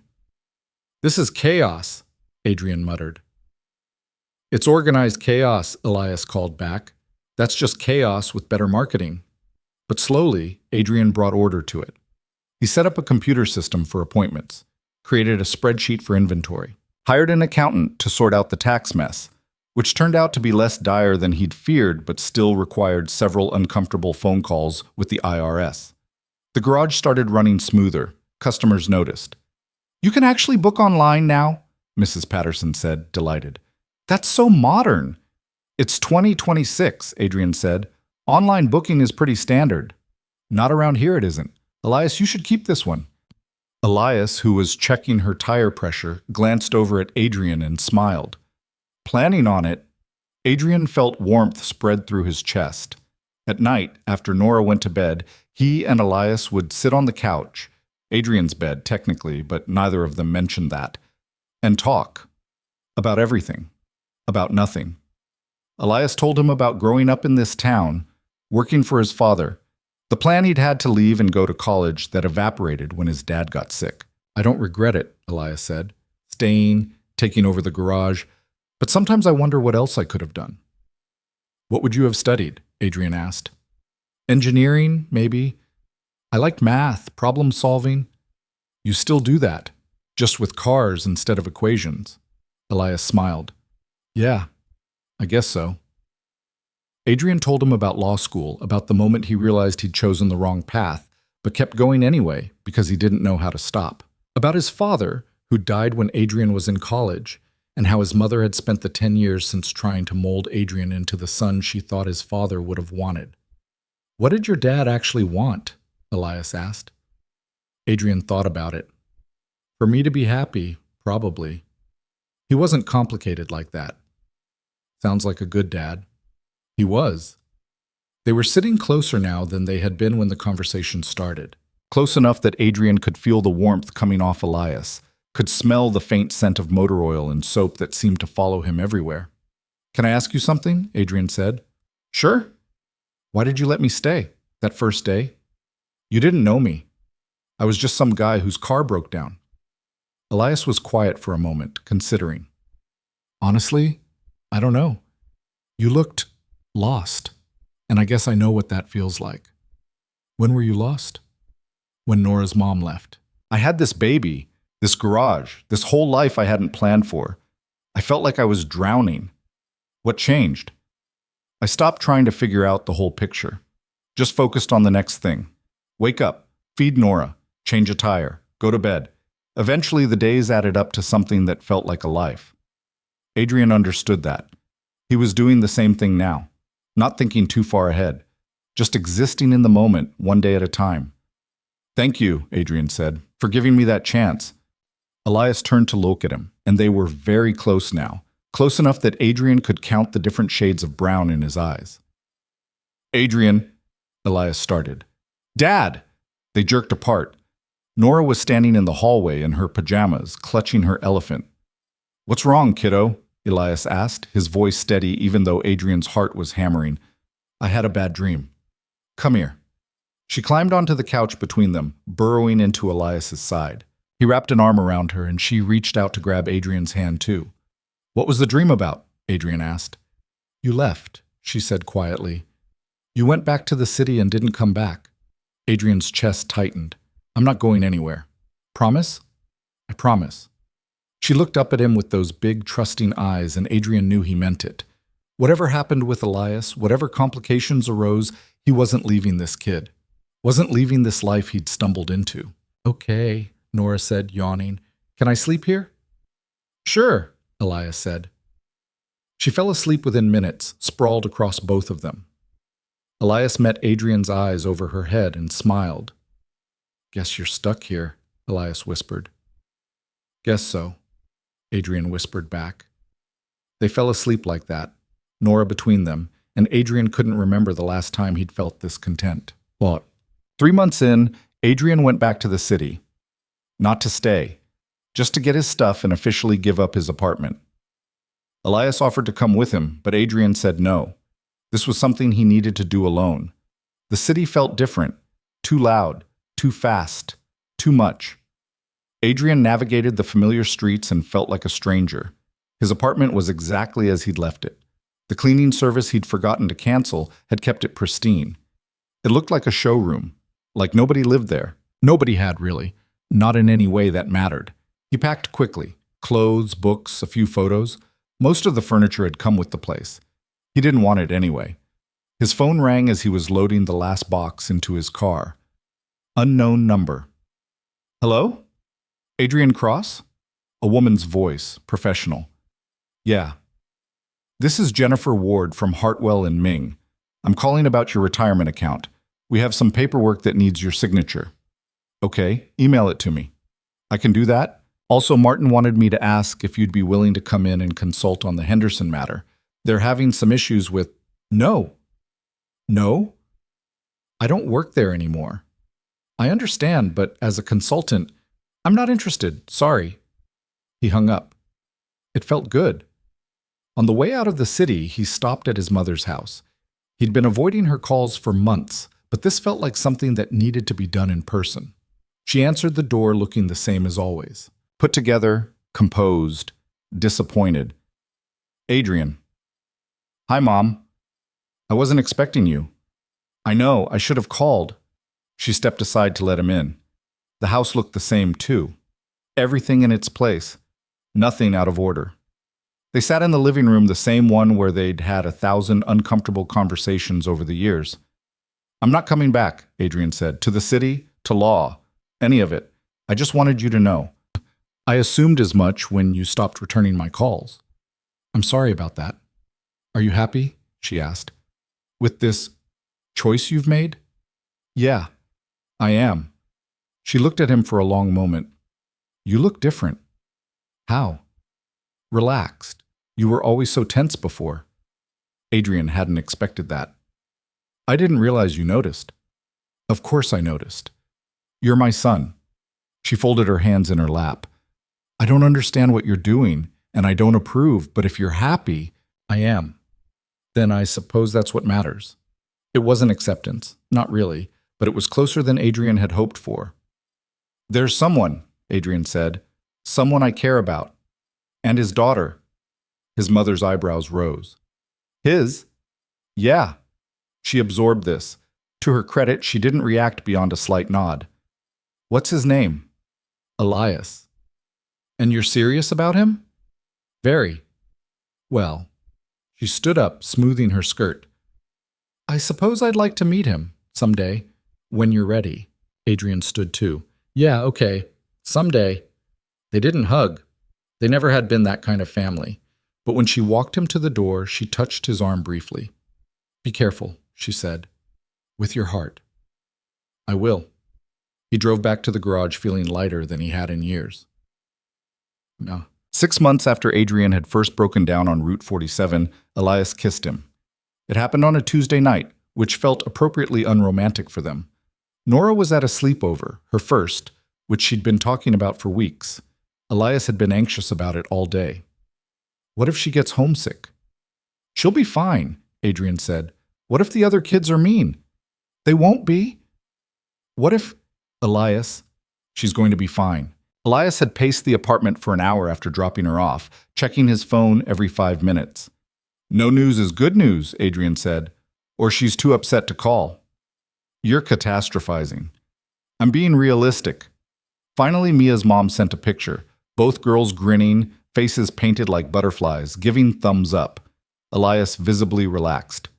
See? Adrian said. Fine. Yeah, okay. Fine. They ordered pizza.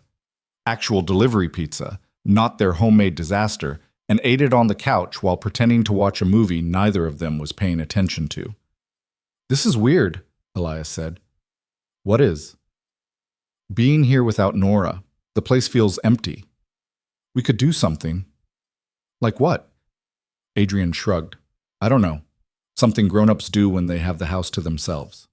Such as? Talk without being interrupted every 30 seconds? Elias laughed. That does sound nice. They talked. About the garage. About whether they should hire another mechanic. About Nora's upcoming birthday and what kind of party she wanted. And then, in a lull in the conversation, Elias leaned over and kissed him. It was gentle, tentative, like Elias wasn't sure if it was allowed. Adrian kissed him back and it stopped being tentative. When they finally pulled apart, Elias was smiling. I've been wanting to do that for months, Elias said. Yeah? Yeah, but I didn't know if you... I did. I do. Good. They kissed again, and Adrian felt like every choice he'd made, every risk he'd taken, had led to this moment. Later, lying on the pull-out couch that was still terrible for his back, Elias's head on his shoulder, Adrian said, I need to find my own place. Elias lifted his head. What? I can't keep sleeping on your couch. Especially now. You could sleep in my bed. Adrian's heart skipped. Yeah? Yeah, if you want. I want. Okay then. It was that simple. A year after Adrian's car had broken down, Elias proposed. It wasn't romantic, not in the traditional sense. They were in the garage, late afternoon, covered in grease from a particularly stubborn brake job. Nora was at school. The radio was playing something twangy that Elias liked and Adrian pretended to tolerate. I've been thinking, Elias said. Dangerous, Adrian replied, tightening a bolt. Shut up. I'm serious. Adrian looked up. Elias was standing there holding something small. A ring. Not fancy, just a simple silver band. Are you... Adrian started. It was my dad's, Elias said. He gave it to my mom when they got engaged. She gave it to me before she passed. I've been carrying it around for 2 weeks trying to figure out when to do this. And you chose now? When I look like this? You always look like this lately. Fair point. Elias stepped closer. Adrian Cross, will you marry me? Adrian looked at him. At this man who'd taken a chance on a stranger with a broken-down car and a broken-down life. Who'd given him a job, a home, a family. Who kissed him goodnight and woke up grumpy and made terrible coffee and was somehow everything Adrian had never known he needed. Yeah, Adrian said. Obviously, yeah. Elias grinned and slid the ring onto Adrian's finger. It fit perfectly. They kissed in the garage, grease-stained and happy, and Adrian thought about how far he'd come, from that desperate drive on Route 47 to this moment, saying yes to a future he couldn't have imagined. "We should probably tell Nora," Elias said. "She's going to lose her mind." "In a good way?" "In the best way." They picked Nora up from school together. She climbed into the truck, chattering about her day, and didn't notice the ring until they were almost home. "Wait," she said, grabbing Adrian's hand. "What's that?" "Your dad and I are getting married," Adrian said. Nora's eyes went huge. "Really? Really?" She screamed, actually screamed, loud enough that Elias winced. "Does this mean you're staying forever?" she asked. "Forever," Adrian confirmed. "And you'll be like my other dad?" Adrian's throat tightened. He looked at Elias, who nodded. "Yeah, kiddo, if that's okay with you." "Okay? That's the best." She threw her arms around Adrian from the back seat, nearly strangling him. "Can I be in the wedding?" "Obviously," Elias said. "Can I wear a fancy dress?" "If you want." "Can we have cake?" "What kind of wedding doesn't have cake?" She bounced in her seat, already planning the whole thing, and Adrian caught Elias's eye in the rearview mirror.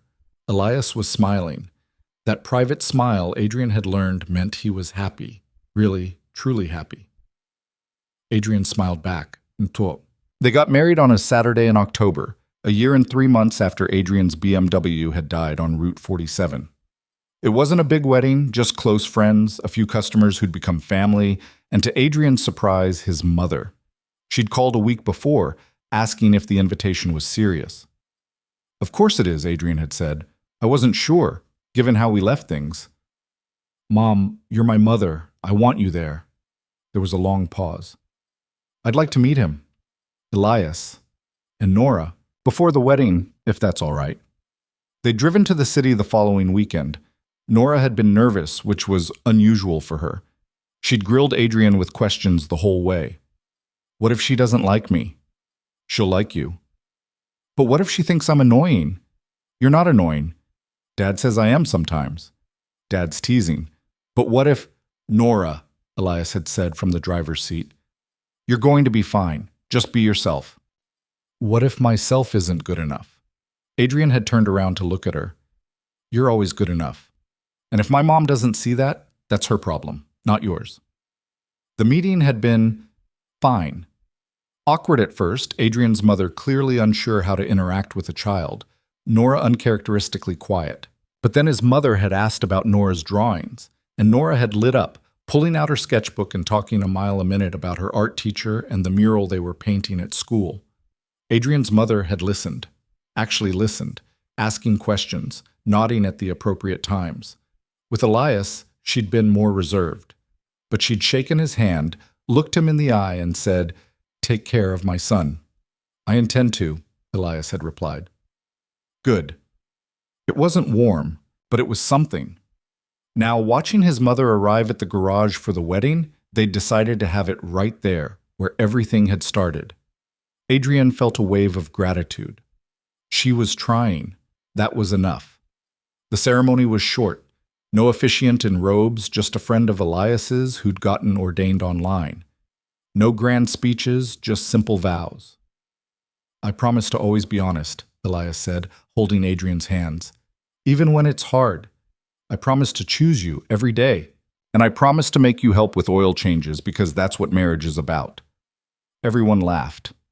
Adrian's turn. "I promise to love you and Nora with everything I have. I promise to stay, even when things get difficult. And I promise to stop reorganizing your tool drawer, because apparently that's annoying." More laughter. Elias was smiling, eyes bright. "You may now kiss," the officiant said. They did, and Nora cheered so loud it startled the neighbor's dog into barking. The reception was in the garage bay, cleared out and decorated with lights Nora had insisted on. There was cake, chocolate Nora's choice, and dancing, and toast that made Adrian cry, which he tried and failed to hide.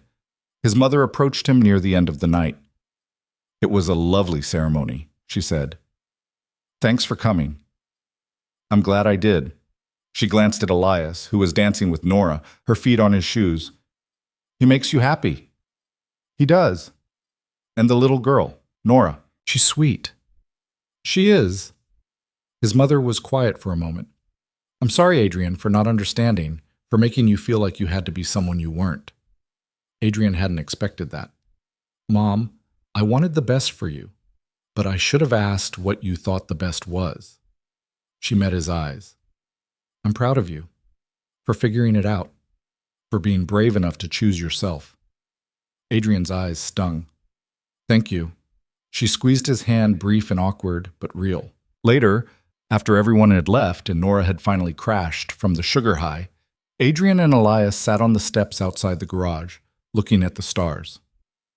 So, Elias said, how does it feel to be married? Ask me in 50 years. Deal. They sat in comfortable silence. Adrian's ring caught the moonlight, and he twisted it absently, still getting used to the weight.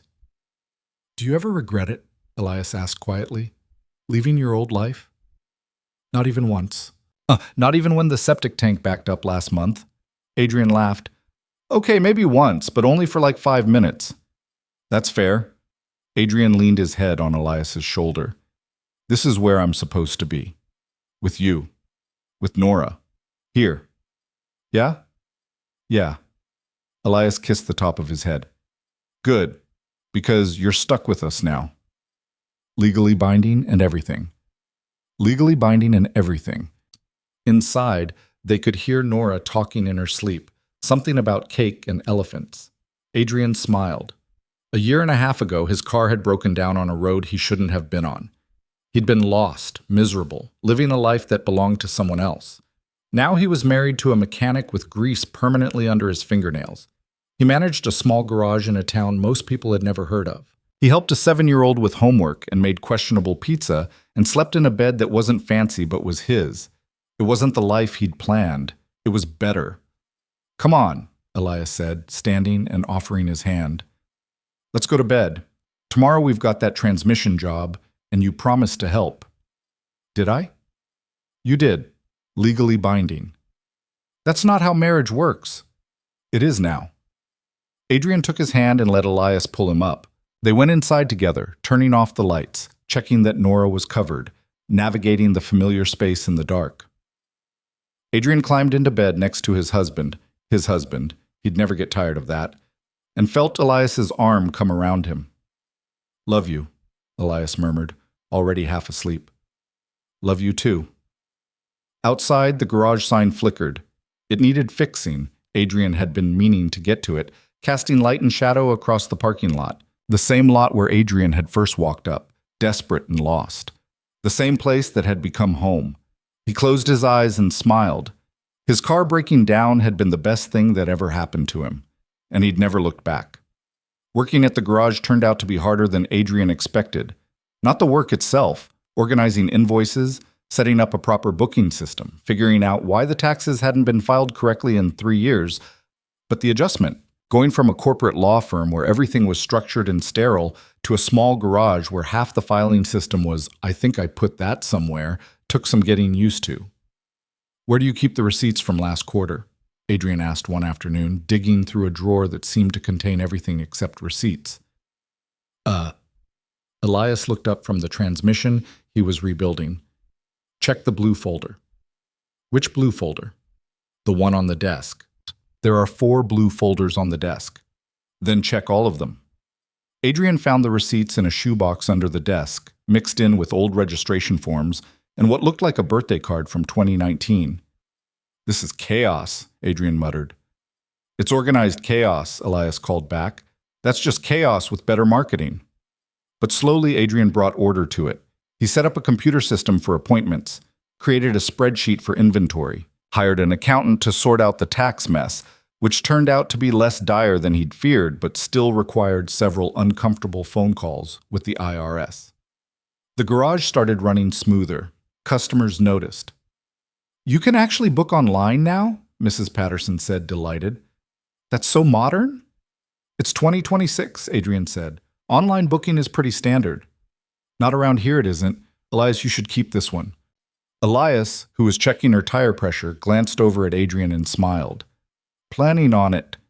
Adrian felt warmth spread through his chest. The months rolled by in a rhythm Adrian had never experienced before. Wake up when the sun came through the window at 6. Help Nora find her backpack and her homework and whatever permission slip she'd forgotten to mention until the morning it was due. Drop her at school with Elias, listening to her chatter about her day before it had even started. Return to the garage and tackle whatever crisis had emerged. A burst pipe in the bathroom, a customer demanding their car be ready 3 days earlier than possible, the espresso machine in the waiting area giving up entirely. "We had an espresso machine?" Adrian had asked when Elias mentioned it. "Yeah, behind the... You've never noticed it?" "I thought that was a weird-shaped trash can." Elias had laughed so hard he'd had to sit down. At night, after Nora went to bed, he and Elias would sit on the couch, Adrian's bed technically, but neither of them mentioned that, and talk. About everything. About nothing. Elias told him about growing up in this town, working for his father, the plan he'd had to leave and go to college that evaporated when his dad got sick. "I don't regret it," Elias said one night, his voice quiet in the dim light. "Staying, taking over the garage. But sometimes I wonder what else I could have done." "What would you have studied?" Adrian asked. "Engineering, maybe. I liked math, problem solving, figuring out how things worked. You still do that, just with cars instead of equations." Elias smiled. "Yeah, I guess so." Adrian told him about law school, about the moment he realized he'd chosen the wrong path but kept going anyway because he didn't know how to stop. About his father, who died when Adrian was in college, and how his mother had spent the 10 years since trying to mold Adrian into the son she thought his father would have wanted. "What did your dad actually want?" Elias asked. Adrian thought about it. His father had been a simple man, a high school teacher who loved baseball and bad puns and took Adrian fishing, even though neither of them ever caught anything. For me to be happy, probably. He wasn't complicated like that. He just wanted me to find something I loved and do it well. Sounds like a good dad. He was. Adrian's throat tightened. I think about him sometimes. Wonder what he'd think of all this. This? Me. Here. With you. Elias was quiet for a moment. I think he'd be proud of you, for having the guts to start over. Maybe, or he'd think I'm crazy. Those aren't mutually exclusive. They were sitting closer now than they had been when the conversation started, close enough that Adrian could feel the warmth coming off Elias, could smell the faint scent of motor oil and soap that seemed to follow him everywhere. Close enough to see the fine lines around Elias's eyes, the scar on his jaw from some childhood accident he'd mentioned once and Adrian had forgotten to ask about. Can I ask you something? Adrian said. Sure. Why did you let me stay that first day, I mean? You didn't know me. I was just some guy whose car broke down. Elias was quiet for a moment, his gaze distant. Honestly, I don't know. You looked lost, like you were drowning and didn't know how to ask for help. And I guess I know what that feels like. When were you lost? When Nora's mom left. Elias's voice was careful, measured. I had this baby, this garage, this whole life I hadn't planned for. I was 26 years old and I felt like I was drowning every single day. What changed? I stopped trying to figure out the whole picture, just focused on the next thing. Wake up, feed Nora, change a tire, go to bed. Eventually, the days added up to something that felt like a life. He looked at Adrian. I saw that same look in your eyes, that drowning look, and I thought, maybe I could help. Adrian's chest felt tight. You did. You have no idea how much. I think I do. They were very close now, close enough that Adrian could count the different shades of brown in Elias's eyes, could see the way his pulse jumped in his throat. Adrian, Elias started. Dad! They jerked apart like teenagers caught necking. Nora was standing in the hallway in her pajamas, clutching her elephant, her hair sticking up in every direction. What's wrong, kiddo? Elias asked, his voice steady even though Adrian's heart was hammering against his ribs. I had a bad dream. Come here. She climbed onto the couch between them, burrowing into Elias's side like she was trying to disappear. He wrapped an arm around her automatically, and she reached out to grab Adrian's hand too, her small fingers gripping tight. What was the dream about? Adrian asked softly. You left, she said, her voice muffled against Elias's shirt. You went back to the city and didn't come back. You said you had to go back to being a lawyer and we never saw you again. Adrian's throat closed up. He squeezed her hand. I'm not going anywhere. Promise? I promise. She looked up at him with those big, trusting eyes that saw right through every defense he'd ever built. But what if you change your mind? What if you get bored of us? Nora, I could never get bored of you, or your dad. You're the best thing that's ever happened to me. Really? Really? She studied his face like she was checking for lies, then seemed satisfied with what she found. Okay, can I sleep here? Sure, Elias said. She settled between them, her head on Elias's shoulder, her feet in Adrian's lap, the elephant clutched to her chest. Within minutes, her breathing had evened out into sleep. Elias met Adrian's eyes over her head and smiled, soft and private. Guess you're stuck here, Elias whispered. Guess so, Adrian whispered back. They fell asleep like that, Nora between them, the pull-out couch bar digging into Adrian's back, and he couldn't remember the last time he'd felt this content. When Adrian woke up in the morning, his neck was stiff and his back was protesting, but Nora was still asleep, drooling slightly on her father's shirt, and Elias was watching both of them with an expression Adrian couldn't quite name. Morning, Adrian mouthed. Morning, Elias mouthed back. They stayed like that for another 20 minutes, neither one wanting to move and break the spell, until Nora woke up demanding pancakes. 3 months in, Adrian made the trip back to the city. Not to stay, just to get his stuff and officially give up his apartment. The lease was ending and he'd been putting off the decision, but there wasn't really a decision to make. He wasn't going back. Elias offered to come with him, but Adrian said no. This was something he needed to do alone. Close that chapter properly, on his own terms. The city felt different. Too loud, too fast, too much. Adrian navigated the familiar streets and felt like a tourist in his own former life. His apartment was exactly as he'd left it. The cleaning service he'd forgotten to cancel had kept it pristine, museum-like in its perfection. It looked like nobody lived there. Nobody had, really. Not in any way that mattered. He packed quickly, ruthlessly. Clothes, books, the few photos that meant something. His law school diploma, though he wasn't sure why. Maybe to prove to himself it had been real, that he'd actually done all that. Most of the furniture had come with the place. The art on the walls wasn't his. The dishes in the cabinet were whatever had been cheapest at Target. None of it was worth keeping. He was loading the last box into his car when his phone rang. Unknown number. Hello? Adrian Cross? A woman's voice, professional and clipped. Yeah. This is Jennifer Ward from Hartwell and Ming. I'm calling about your retirement account. We have some paperwork that needs your signature. Okay, email it to me. I can do that. Also, Martin wanted me to ask if you'd be willing to come in and consult on the Henderson matter. They're having some issues with the discovery phase and… No. No? I don't work there anymore. I understand, but as a consultant you could… I'm not interested, sorry. He hung up before she could say anything else. It felt good. Final. On the way out of the city, he stopped at his mother's house. He'd been avoiding her calls for months, screening voicemails he didn't listen to, but this felt like something that needed to be done in person. She answered the door looking the same as always, put together, composed, the kind of woman who ironed her jeans and had opinions about thread count. Adrian? Hi, Mom. I wasn't expecting you. I know, I should have called. She stepped aside to let him in, and he followed her to the living room where they'd had 1,000 uncomfortable conversations over the years. The furniture was the same, the photos on the mantel were the same.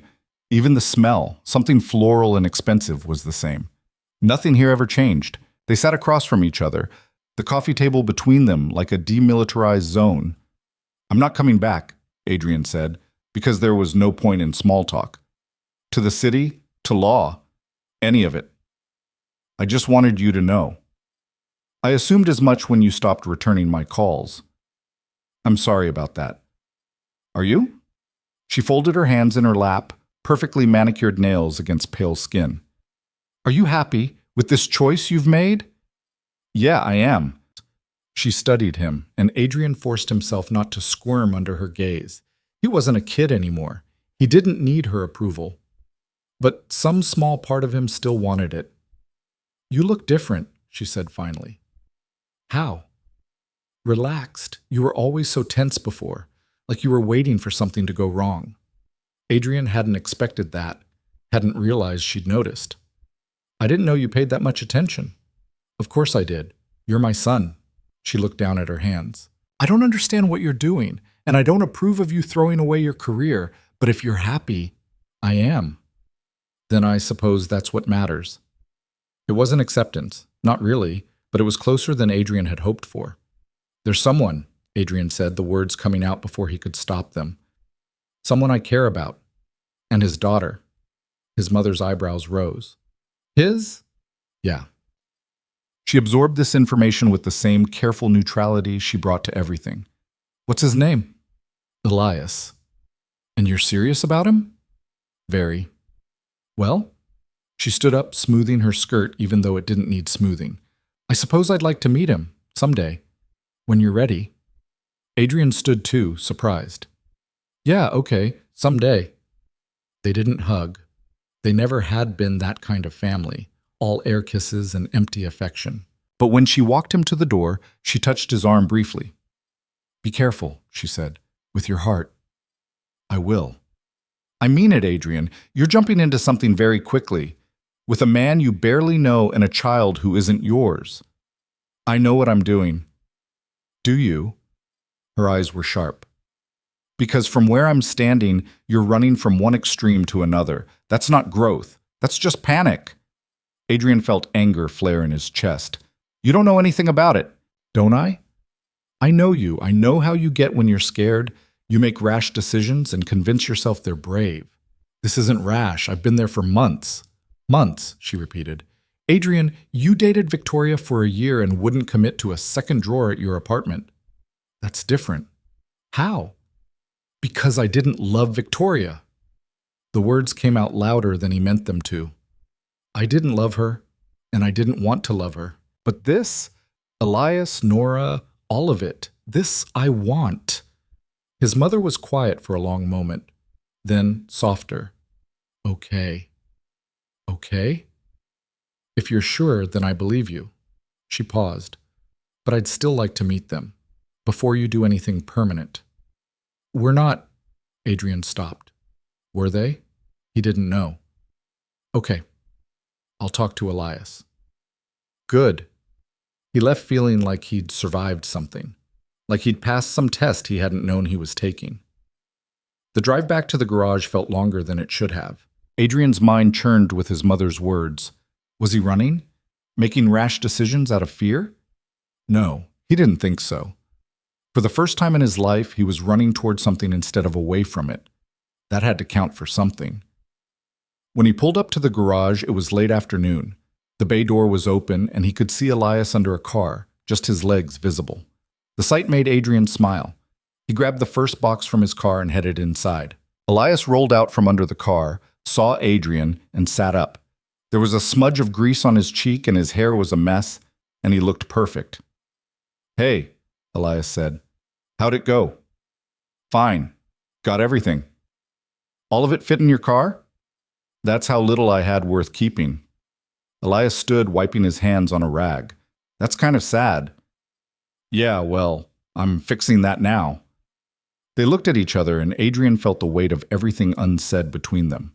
The months of careful distance, the almosts, the way they orbited each other like planets afraid of collision. Elias, Adrian started. Adrian, Elias said at the same time. They both stopped. Both laughed. You first, Adrian said. No, you. Adrian set the box down. My mom wants to meet you, and Nora.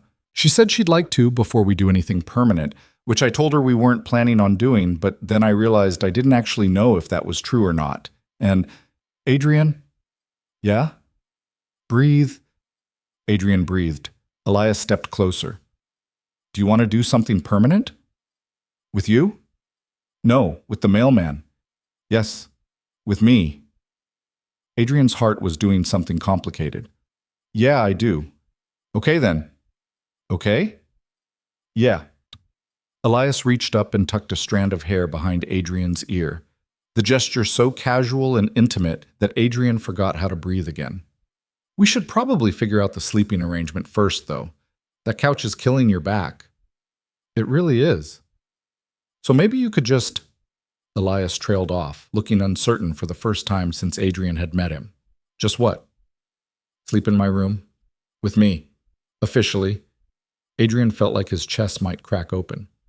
Yeah? Yeah, if you want. I want. Elias smiled, soft and private, and leaned in. The kiss was gentle at first, tentative, like they were both afraid of breaking something fragile. But then Elias's hand cupped the back of Adrian's neck, and Adrian's fingers fisted in Elias's shirt, and it stopped being tentative. It was everything. Months of wanting and waiting and wondering, all of it pouring into this single moment in a garage bay that smelled like oil and possibility. When they finally pulled apart, Adrian was smiling so hard his face hurt. So, Elias said, his voice rough, I guess we're doing this. Guess so. Nora's gonna lose her mind. In a good way? In the best way. From the apartment upstairs, they heard the school bus rumble past. Nora would be home in 30 seconds, full of energy and questions and demands for snacks. Later, Elias said. We'll talk about it later. Okay, but later came sooner than expected. Nora burst through the door, backpack flying, and stopped dead when she saw them. Adrian still had his hand on Elias's waist.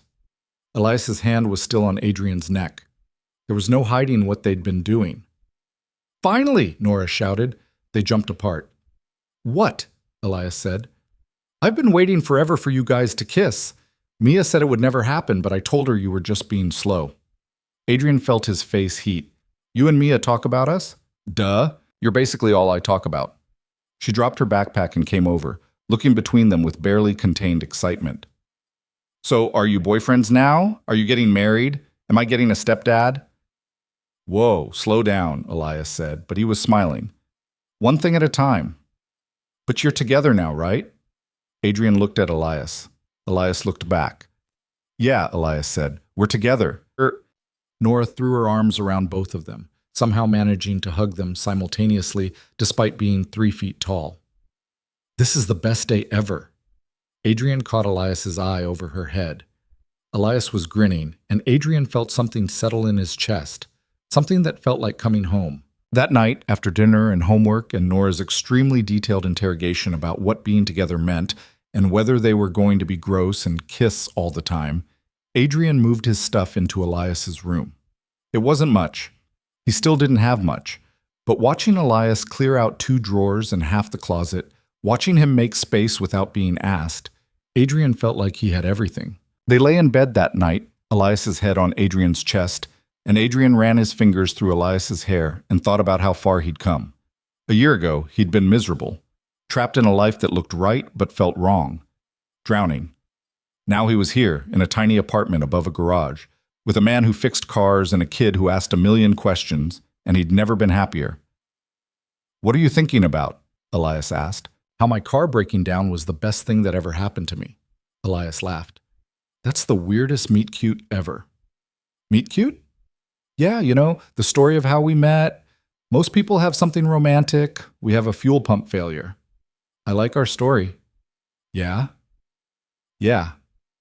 Elias tilted his head up to kiss him, slow and sweet, and Adrian thought about timing. About how if his car hadn't died on that specific stretch of road, at that specific time, he might have made it to that dinner with Victoria. Might have stayed in the city. Might have spent the rest of his life wondering what else was out there. I love you, Adrian said. Elias went still. Yeah? Yeah. That's good. Because I love you too. They fell asleep tangled together, and Adrian dreamed about a future he was building instead of one he was running from. 6 months later, Elias proposed. It wasn't romantic. Not in the traditional sense. They were in the garage late afternoon, covered in grease from a particularly stubborn brake job. Nora was at school. The radio was playing something country that Elias liked, and Adrian pretended to tolerate. I've been thinking, Elias said. Dangerous, Adrian replied, tightening a bolt. Shut up, I'm serious. Adrian looked up. Elias was standing there, holding something small. A ring, not fancy, just a simple silver band that looked old and well-loved. Are you... Adrian started. It was my dad's, Elias said. He gave it to my mom when they got engaged. She gave it to me before she passed, said I should give it to someone who mattered. I've been carrying it around for 2 weeks trying to figure out when to do this, but there's never a perfect time, so I figured might as well do it now. Now? When I look like this? Adrian gestured to himself, to the grease stains and the oil smudges, and the general disaster of his appearance. You always look like this lately. Fair point. Elias stepped closer and Adrian could see he was nervous. Elias never got nervous. Adrian Cross, will you marry me? Adrian looked at him. At this man who'd taken a chance on a stranger with a broken-down car and a broken-down life, who'd given him a job, a home, a family, who kissed him goodnight and woke up grumpy and made terrible coffee and was somehow everything Adrian had never known he needed. Yeah, Adrian said, his voice rough. Obviously, yeah. Elias grinned, wide and unguarded, and slid the ring onto Adrian's finger. It fit perfectly, like it had been waiting for him. They kissed in the garage, grease-stained and happy, and Adrian thought about how far he'd come, from that desperate drive on Route 47 to this moment, saying yes to a future he couldn't have imagined. We should probably tell Nora, Elias said when they finally broke apart. She's going to lose her mind. In a good way. In the best way. They picked Nora up from school together, both of them trying and failing to act normal. She climbed into the truck, chattering about her day, something about a science project and Mia's hamster, and how the cafeteria had run out of chocolate milk again, and didn't notice the ring until they were almost home. Wait, she said, grabbing Adrian's hand from the back seat. What's that? Your dad and I are getting married, Adrian said. Nora's eyes went huge. Really? Really, she screamed. Actually screamed, loud enough that Elias winced and nearly swerved. Jesus, Nora, this is the best. Does this mean Adrian's staying forever and ever? Forever and ever, Adrian confirmed. And you're going to be my stepdad. Adrian's throat tightened. He looked at Elias, who was smiling. Yeah, kiddo, if that's okay with you. Okay, that's perfect. Can I be in the wedding? Obviously, Elias said. Can I wear a fancy dress? If you want. Can we have cake? What kind of wedding doesn't have cake? She bounced in her seat, already planning the whole thing, listing colors and flowers and whether they should have a DJ or a band, and Adrian caught Elias's eye in the rearview mirror. Elias was smiling. That private smile Adrian had learned meant he was happy. Really, truly happy. Adrian smiled back. They got married on a Saturday in October, a year and a half after Adrian's BMW had died on Route 47. It wasn't a big wedding, just close friends, a few customers who'd become family, Nora's entire second-grade class because she'd insisted, and to Adrian's surprise, his mother. She'd called a week before the wedding.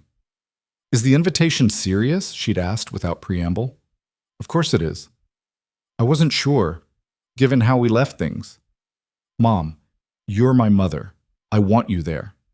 There was a long pause. I'd like to meet him first. Elias and Nora, before the wedding, if that's all right. So they'd driven to the city the following weekend. Nora had been nervous, which was unusual for her. She'd peppered Adrian with questions the entire drive. What if she doesn't like me? She'll like you. But what if she thinks I'm annoying? You're not annoying.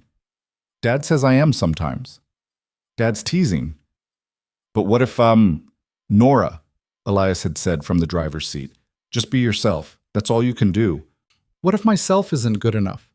Adrian had turned around to look at her. You're always good enough. And if my mom doesn't see that, that's her problem, not yours. The meeting had been awkward at first.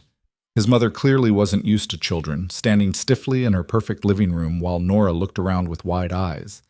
Then his mother had asked about the drawing Nora was holding, and Nora had lit up like a Christmas tree. I made it for you. It's our family. See, that's Dad, and that's Adrian, and that's me, and that's our dog, even though we don't have a dog yet, but Adrian said maybe we could get one.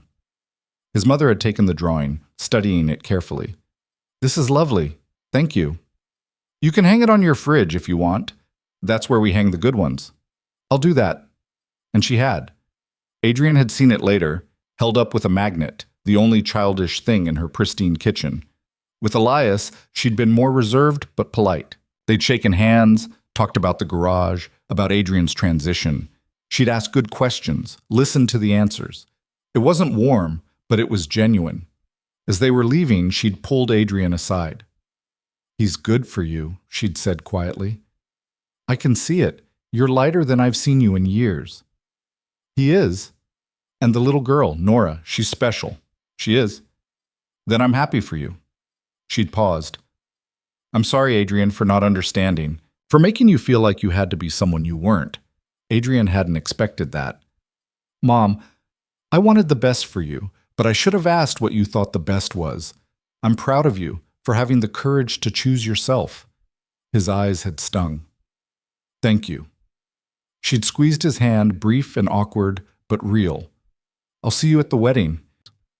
Now, watching her arrive at the garage, they'd decided to have the ceremony right there, where everything had started. Adrian felt grateful. She was here. She was trying. That was enough. The ceremony was short and sweet. A friend of Elias's who'd gotten ordained online officiated. No grand speeches, just simple vows. "I promise to always be honest with you," Elias said, holding Adrian's hands. "Even when it's hard. I promise to choose you every day. I promise to let you reorganize my tool drawer even though it drives me crazy. And I promise to love you for exactly who you are." Adrian's turn. His voice was shaky but clear. "I promise to love you and Nora with everything I have. I promise to stay, even when things get difficult. I promise to keep learning about cars even though I'm terrible at it. And I promise to build a life with you that's real and messy and ours." "You may kiss," the officiant said. They did, and Nora cheered so loud it startled Mrs. Patterson's cat, who'd somehow ended up at the wedding. The reception was in the garage bay, cleared out and decorated with string lights Nora had insisted on. There was cake, chocolate, Nora's choice, and dancing, and toast that made Adrian cry even though he tried not to. His mother approached him near the end of the night. "It was a lovely ceremony," she said. "Thanks for coming." "I'm glad I did." She glanced at Elias, who was dancing with Nora, her feet on his shoes, both of them laughing. "He makes you happy." "He does. And Nora, she's remarkable." "She is." His mother hesitated, then said, "I hope you'll visit. Bring them both. I'd like to get to know them better." "Yeah, we'd like that." She nodded, satisfied, and walked away to say goodbye to the other guests. Later, after everyone had left and Nora had finally crashed from the sugar and excitement, Adrian and Elias sat on the steps outside the garage looking at the stars. "So," Elias said, "how does it feel to be married?" "Ask me in 50 years. "Deal." They sat in comfortable silence. Adrian's ring caught the moonlight, and he twisted it absently, still getting used to the weight of it. "Do you ever regret it?" Elias asked quietly. "Leaving your old life?" "Not even once." "Not even when the septic tank backed up last month?" Adrian laughed. "Okay, maybe for like 5 minutes, but that's it." "That's fair?" Adrian leaned his head on Elias's shoulder. The night was cool, stars scattered across the sky like someone had spilled salt. "This is where I'm supposed to be. With you. With Nora. Here."